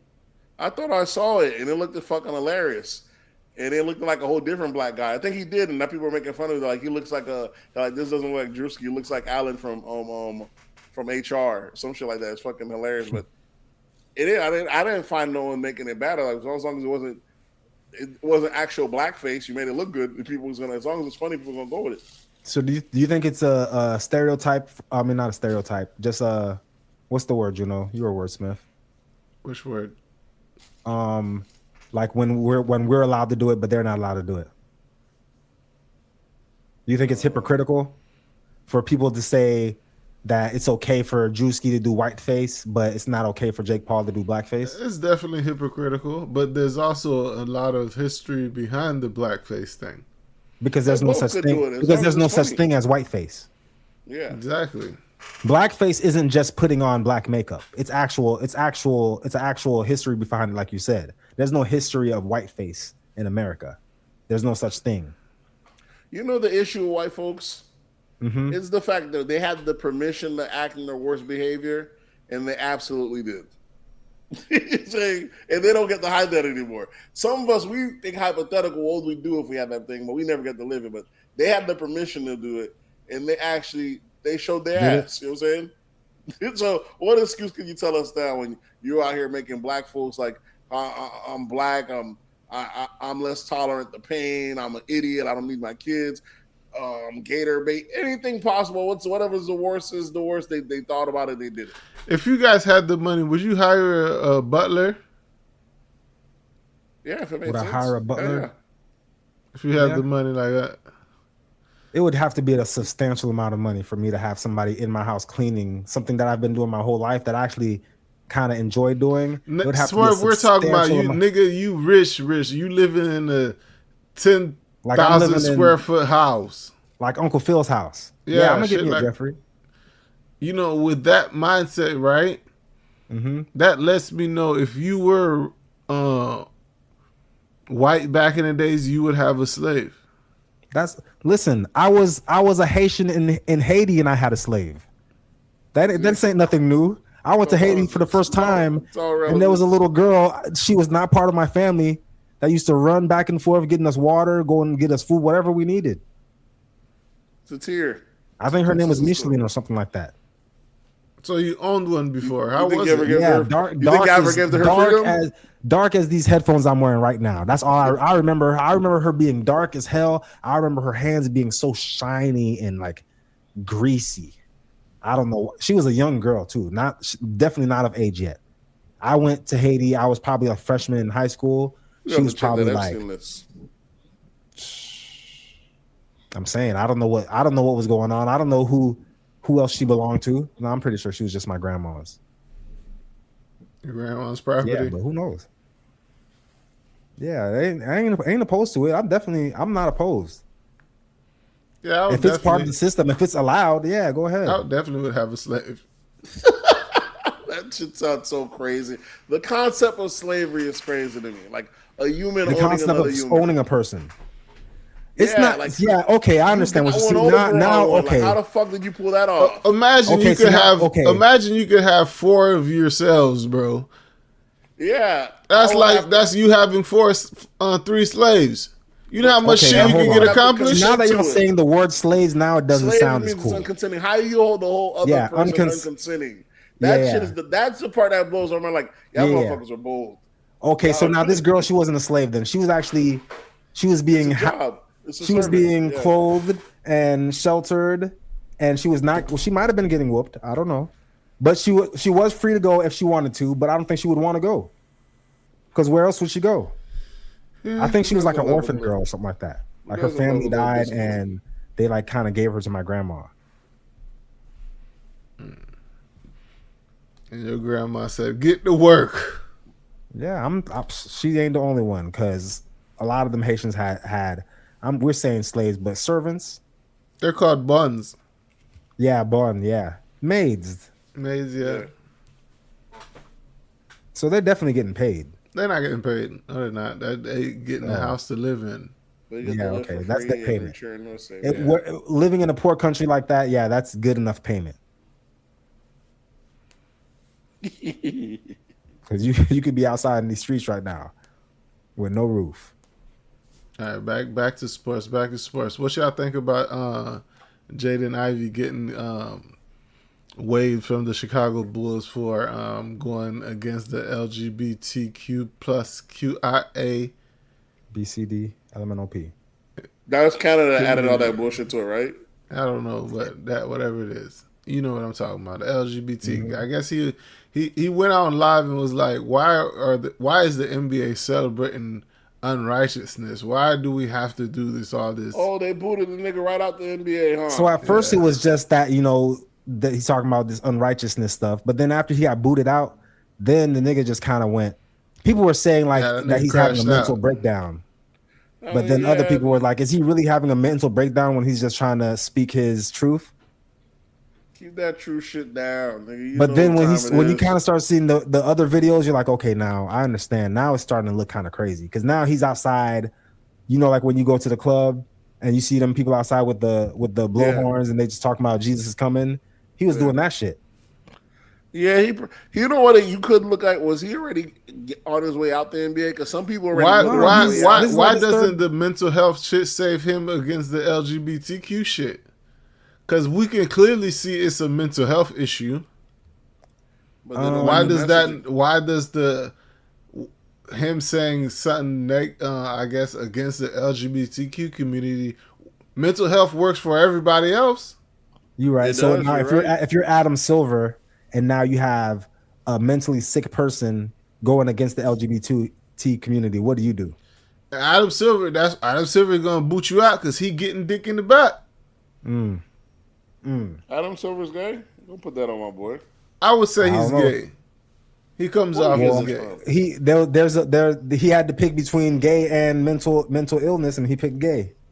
I think NBA is more of a guys organization. Like, no, it's not. I don't think he's gay.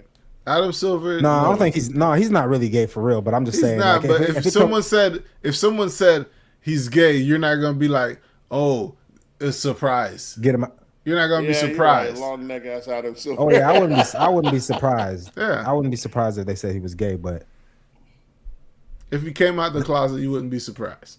What is Adam Silver? What ethnicity is Adam Silver?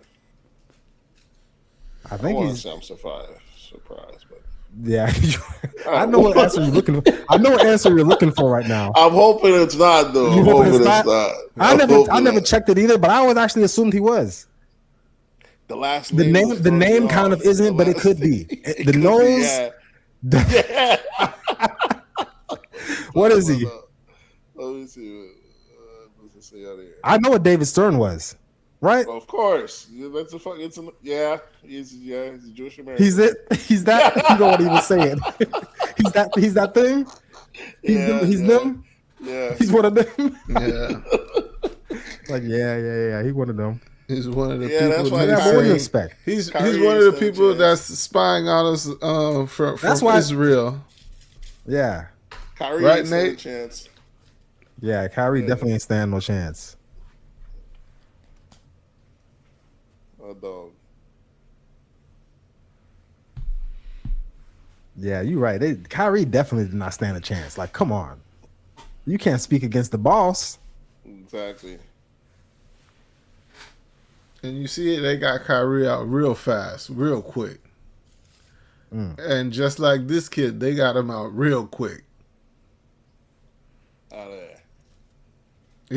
He's not as good as Kyrie, so he ain't gonna make a comeback. But my thing is, he's already positioned himself to do his next riff. His next riff, he's gonna go the Christian route. The NBA will never get it back that way. Why the NBA will not back anything that's like pro-Christian. They'll back pro-Jewish. They're not against pro-Christian. They're not against pro-Christian. They're just not anti something the other. They don't want to be known as anti something. They'd rather be pro. Yeah, but being pro-Christian is anti-gay. No, that's not necessarily true. Those are two different messages. Chill out. Yes, chill out. it is. Go read the book, bro. Go read the book. Chill out. Technically, it is. It technically, but that just depends on which ways the Bible want to be represented. There's people that want to represent the Bible by freestyling the Bible and shit. Yeah, I might give it his own. Let me try to land it.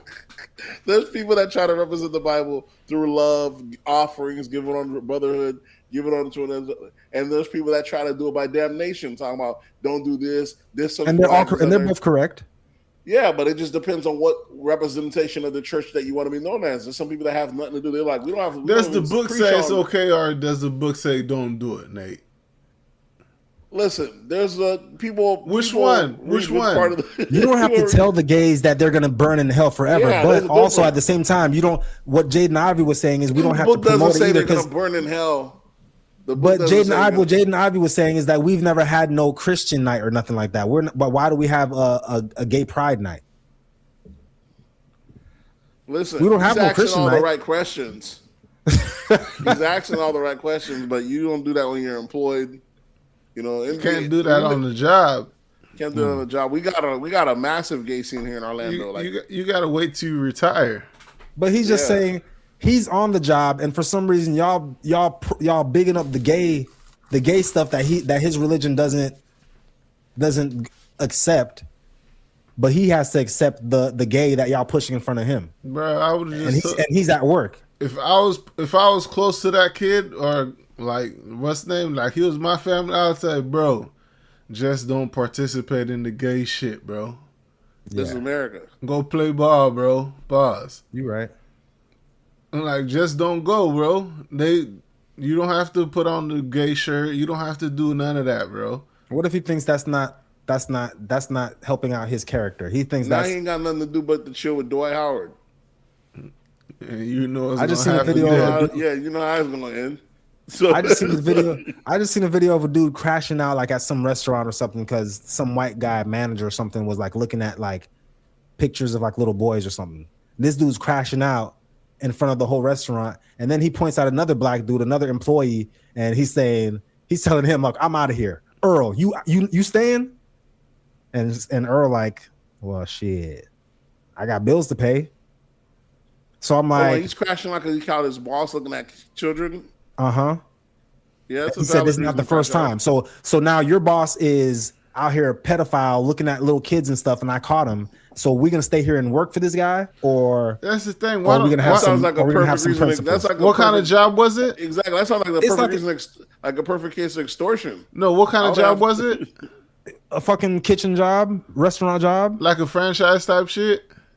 Probably yeah. They was wearing like all black. The employees. Bro, why don't you just call the police and get rid of the nigga? Yeah, I guess the police is gonna be there eventually after they see this video. But he's saying, "I'm out of here."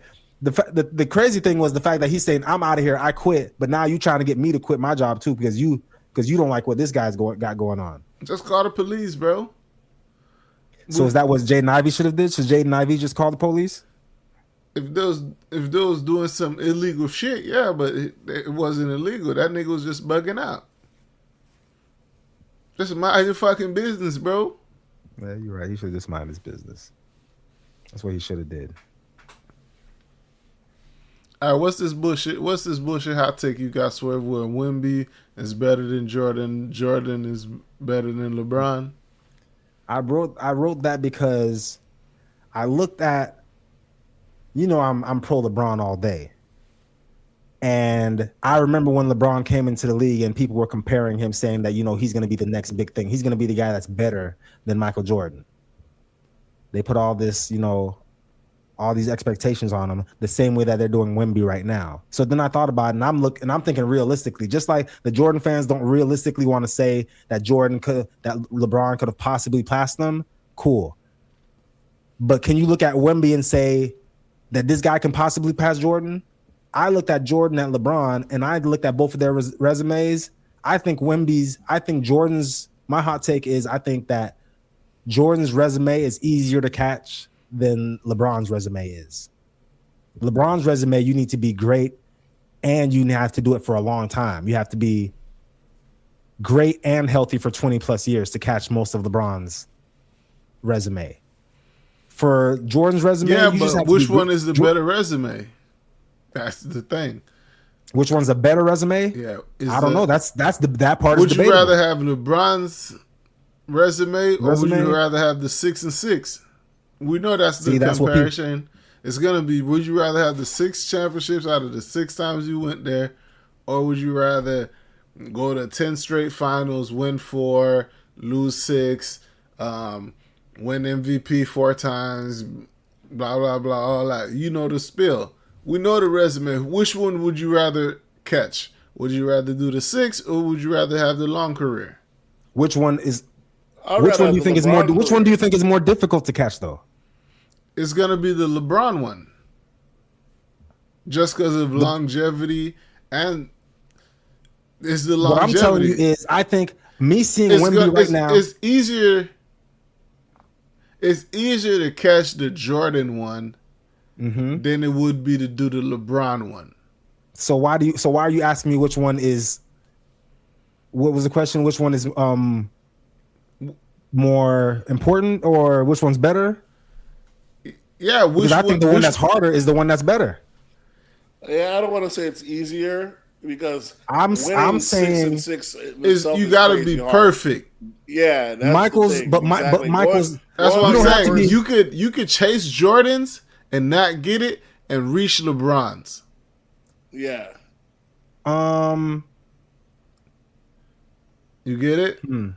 Because you only have but so many attempts to even do Jordan. You only can get 6 attempts. Because once you mess up, once you lose that championship, you're no longer in Jordan's. Jordan didn't get 6 straight. So what Wemby would have to do is get a 3-peat and then get another 3-peat at some point in his career. Right, without losing any in between. So there's no later in his career. Without going to the championship in between those 3 Well, he didn't play. I can't say he didn't lose because he didn't play. He walked out of the league. So I can't give him credit for walking out of the league. It don't matter, but Wemby can't get a 3-peat, lose the championship, and get another 3-peat, and they'll look at it like Jordan. Another one's expected right after that. I don't think having the 3-peats back to back is the important part. I think having the 3-peats, 2 3-peats in general was the accomplishment. It don't have to be. I don't care what order he had them. It just has to be 6 championships. He's the only person without to ever losing have 2 anything in between. That's how you catch Jordan. I don't care about that in between part. I'll give you that. That's why I'm telling you. Just give me 2 3-peats. That's why most people wins the next 3 Jordans over LeBron. Because Jordan lost in between. You saying he didn't lose in between because he didn't play. He didn't lose in between because he didn't play in between. Someone else won those seasons. Yeah, because he didn't play. So we can't even know. Number 45 was in between. That wasn't a championship year. They didn't go to the championship. Yeah, so it's a loss. Yeah, but it's not a losing in the championship. But you didn't even make it. Yeah, see, this is the thing. This is the thing that the LeBron fans have to deal with all the time. Yeah, I understand. They only worry about the 6 years that he won, but they're not worrying about the times where he didn't even make it, didn't even show up. But that's the thing. LeBron went to 10 consecutive. That's fucking phenomenal. Lost 6, won 4. Let me run down some of Michael Jordan's accomplishments real quick. 6 NBA championships, 6 NBA Finals MVPs, 5 NBA season MVPs, 10 scoring titles, which is crazy. 11 times All NBA, 9 times All Defense, Defensive Player of the Year, 3 times steals leader, 12-time NBA All-Star, 3 times All-Star MVP. Now let me give you some of LeBron's stats. First in points all time. First in field goals made all time. First in minutes played all time. First in wins all time. First in playoff points all time. First in playoff field goals made all time. Playoff steals, playoff rebounds first. Playoff free throws made first. Playoff wins first. First in 30-point games. He's first in 20-point games, and he's first in 10-point games. He's first in All-Star selections, first in All-NBA selections, first in first-team All-NBA selections, first in seasons played. You know what they're going to say, Swerve? You don't have to keep going. He's not first in championships. He's not first in That's championships. What they're going to say. But that's what I'm saying is the stuff that he has right now. What matters most in sports? So that's what I'm trying to tell you. What matters most in sports to you? You say what Wemby? It depends on what the argument is. If you're asking me in who's the best player of all time, in any sport, what matters the most in that sport? Championships. Championships matter. That's most. That's all. But, that's why there's a debate between. No, because that's Jordan two different. And what's the name? That's the crazy part is because you're talking about championships, which is a team accomplishment. When you ask me who's the greatest player of all time, LeBron James is the greatest player of all time. Michael Jordan played for the greatest teams of all time. Oh, see, now it's team. Not that words matter. So when before LeBron became the greatest player of all time, who was the greatest player of all time? Michael Jordan. Okay, so I believe what Swerve is saying. LeBron James is the greatest player of all time, and before Michael Jordan was the greatest player of all time, there was another person who was the greatest player of all time. Exactly. Yeah. So that's what I'm saying. For some reason, when Michael came around, when LeBron came around, we just wanted to, instead of giving it to the next person, we wanted to stop right at Michael Jordan. But now we're going to skip over, and I just want to let you know there's a new guy coming who's about to do this, who's possibly can do the things that Jordan has done. 6 championships. You know what's sad about this whole thing? Kobe is right there. We don't even bring up Kobe. He's not right there. We can put him in the conversation, but at the end of the conversation, he got more chips than LeBron. He has more chips than LeBron, but he was the guy on 2 of those championships. Nigga was not even the Finals MVP on 3 of those championships. He was the other guy. He was what Kyrie was to LeBron's. He was the little brother. LeBron ain't never been the little brother in no championship. Until he wasn't. Who? Kobe. Until he wasn't. The 2 he won without Shaq. So for 2 years. What I'm telling you is LeBron ain't never been the little brother. When you think about it, I mean, if they didn't break up the thing, Shaq really got shorted. If they never really broke up the Lakers, Shaq could have probably got the Jordan record. And then then Kobe would have never been in the conversation because Shaq would have had 4 years, 4 or 5 years when he was better. But that would have put Kobe would have helped Shaq get 2 more rings, and then Shaq would be undeniably one of the greatest players all time.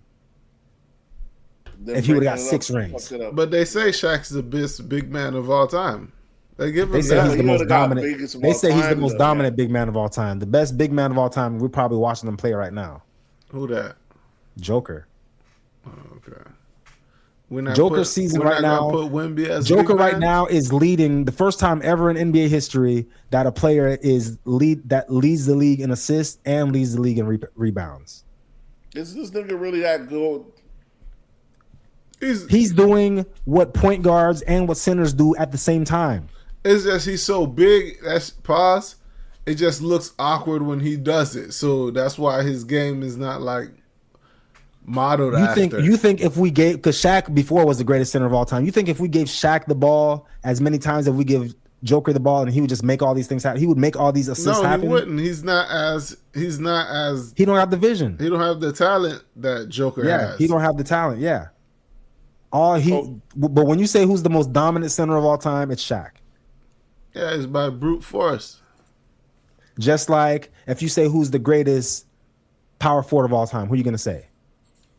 But they don't even play how they played when Shaq was playing nowadays. Kevin Garnett. That's a question. That's a question for you, Jimbo. I know Nate don't know it. Nah, Tim Duncan. Oh no, okay, yeah, you're right. That's the thing. To say that. That's the thing. But if you ask me who's the most dominant power forward of all time, I'm probably gonna say Garnett. I'm gonna say Giannis. That's the thing. But it's been like this new class. It's so much positionless basketball. You don't really know if they playing the 3 or the 4. Sometimes the niggas playing the center. I know what position they play. You can call it positionless basketball, but at the end of the day, you have to actually have they're identified, but you have to identify as a position. Joker identifies as a center, even though he touches the ball and he's running point. Else. He's running point. So in positionless the whole basketball, game. In positionless basketball, they would call him a point center. The whole game he's running point. It's not even like he's running point sometimes. That nigga be running point the whole fucking game. Yeah. But I can't give him a knock because the people in the 90s didn't realize, hey, we can just let our big man be the point guard. Or maybe those big guys just didn't have the skill to be a point guard. Skill set. Sometimes I hear people talk about LeBron and they say if LeBron played in the 90s, he would just be Karl Malone. I'm like, no, you're looking at his body type and you're saying that he would look like Karl Malone, but with LeBron's skill set, he would be the greatest player that ever played the game because he'd be doing crazy shit in Karl Malone's body. It would be like Karl Malone mixed with John Stockton.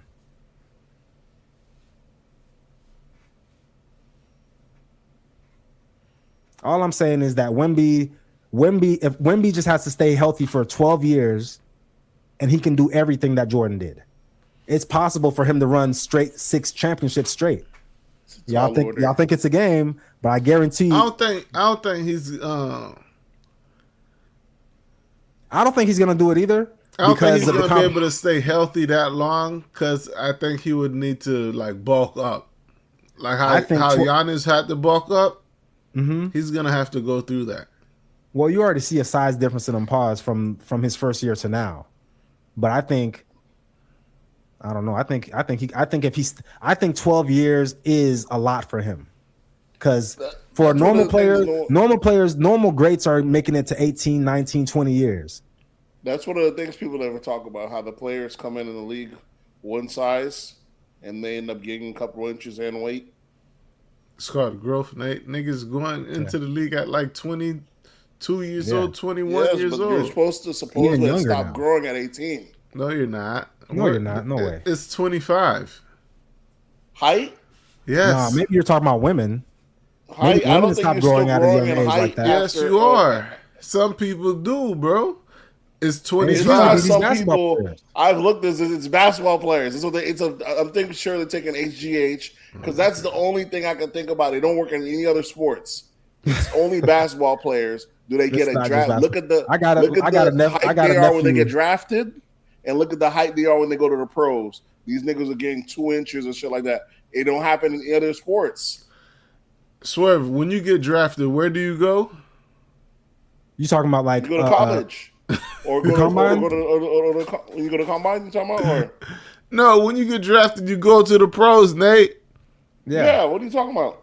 You're mixing up. When they go from high school to college. The words. When they go to high school to college. Okay. Right. I mean, when they go from high school, when they go from college to the pros, they'll end up being taller. Or even when usually the time between college and pros isn't that long because most of them, the good ones are doing 1 year anyway. So they're going from college. You're still growing at that age, Nate. Bro, by your senior year in high school, most of you have already stopped growing. That's not true, bro. Okay, so somebody like right now, the number one, I was not considered 6'2" when I finished high school. You had to be. Your height by that school. High school. No, Nate, you still continue to grow after you graduate high school, bro. Yeah, I think after high school I probably did keep growing. Yeah, bro. That's crazy. It does sound crazy, huh? Because so you think in college you were getting taller in college? Yes, that's nigga. Not a thing. For me, I don't think I grew much, but I definitely grew at least maybe an inch. Nah, man. Because I was probably. I'm telling you, you still grow after 18, bro. Nate, it only happens to NBA players. Okay. I'm telling you. How does your body know that they're going to be? There's a lot of people that's short in NBA that are, bro. If you're tall enough, you'd make the NBA. Some of the short guys that happen to get drafted, that very same short guy, by the time he starts in the NBA, he's probably put on 4 inches. But there's also short guys. I don't think it's an NBA basketball thing because there's short guys who get into the league and they stay short. They're only short to us. Those guys are like already 6'3", 6'4". No, Muggsy Bogues was short. They just not getting any taller. Way, if they're 6'3", 6'4", they stay 6'3", 6'4". That happens, but I'm talking about a lot of like Brunson. Brunson came into the league, into the NBA. He didn't get any taller. Van Fleet, they didn't get any taller. Iverson didn't get any taller. What I'm telling you, okay, the same way like in football they gain weight, they don't gain height. In NBA they gain height. It's the only sport. I'm sure of this. I thought this was crazy back then. You sound ridiculous, bro. We're gonna look up this theory. I'm pretty sure. It's just a theory, and you're equating a sport to gaining to height. Well, I'm already equating that you're already out of puberty and the person's body knows. By the time you're going to college, you're already gone to puberty. How would a person's body know that? How would a person's body know that they're about to play basketball? Body stop growing.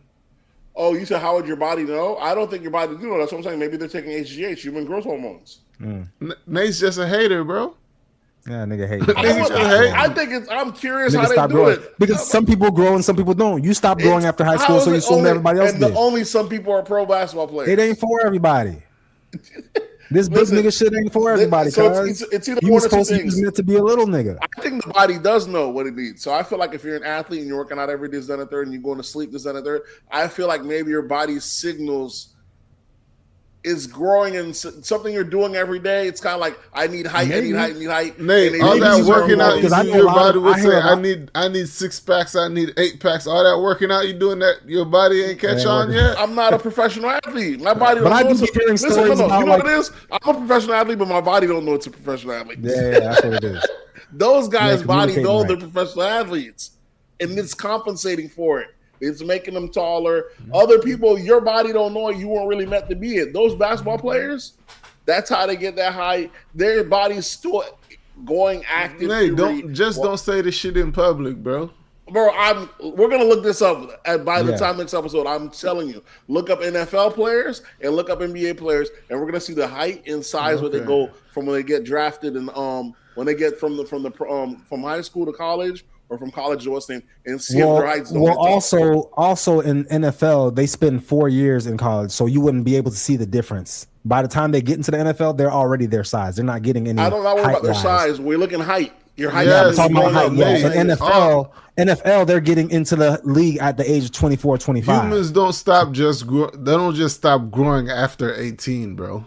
Where you get it ain't that they're 18. You know what I'm saying? When I'm talking about these guys are growing like 2 inches, 3 inches. That's I'm telling you, that happens to normal humans. It's called a second growth spurt. That shit happens to normal humans, bro. It's not a thing. I'm telling you. I think AD told a story about it. Like he was It happens to athletes. That's how they end up in the NBA. These are freaks of nature. It happens. For a reason. Don't say it happens to athletes. Say it happens to humans, and then they get that height, and then they're like, "Hey, you know what I can do with this height? I can become an athlete." Exactly. If your body, so don't say it just happens to basketball players. It happens to humans. The majority of people, and I'm gonna have the data to prove it because majority of people. These people are just smart enough. They're just smart enough to realize, hey, I just grew an extra 2 inches. I should probably be playing basketball. They already were. That's what's even better about it. You know what makes it? You know what makes this funny? Nate's been taller than everybody his whole life, right? Not true. Not true. And for my height, this is very short for the NBA. We're not talking about the NBA, so you should have known before the NBA that you had this height. You should have been an athlete, and then your body would have known that in high school. What age? So this height that you are right now was how tall you were in high school. Yeah, 6'2". That's the tallest I ever gotten. I don't think you're still growing taller. I'm actually now trying to grow taller because my sons are getting taller. So I'm gonna see if this thing actually works. If you can think about it, if you see me get taller, thinks that you trying to go to the league. You're gonna manifest. Trying to go to the league. You're gonna get some height. It's called manifesting. Man, listen, I used to have pimples. You guys remember this? You still do. I'm looking at you. You prayed them away. Look at that nigga chin, swear. That's not. Yeah, that's the one that's left. Stay there. These are ingrown hair. That's a permanent one. I remember that. I know that one. Your boy have no clear day now. Skin have no issues. But you have lots of pimples. Let's not say all that. Man.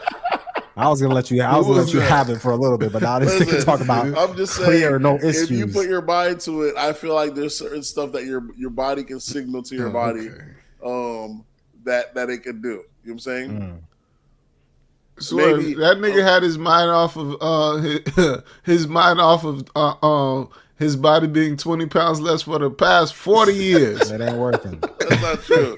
Even focused on it, bro, manifesting it. That this shit is not doesn't manifestation I'm talking about, but this height thing, there's something to it, bro. It's either they're at the type of food they eat, it's something. The only other people that also this happens to, you'll notice, which is what I'm telling you, when something certain happens, is people that go to prison.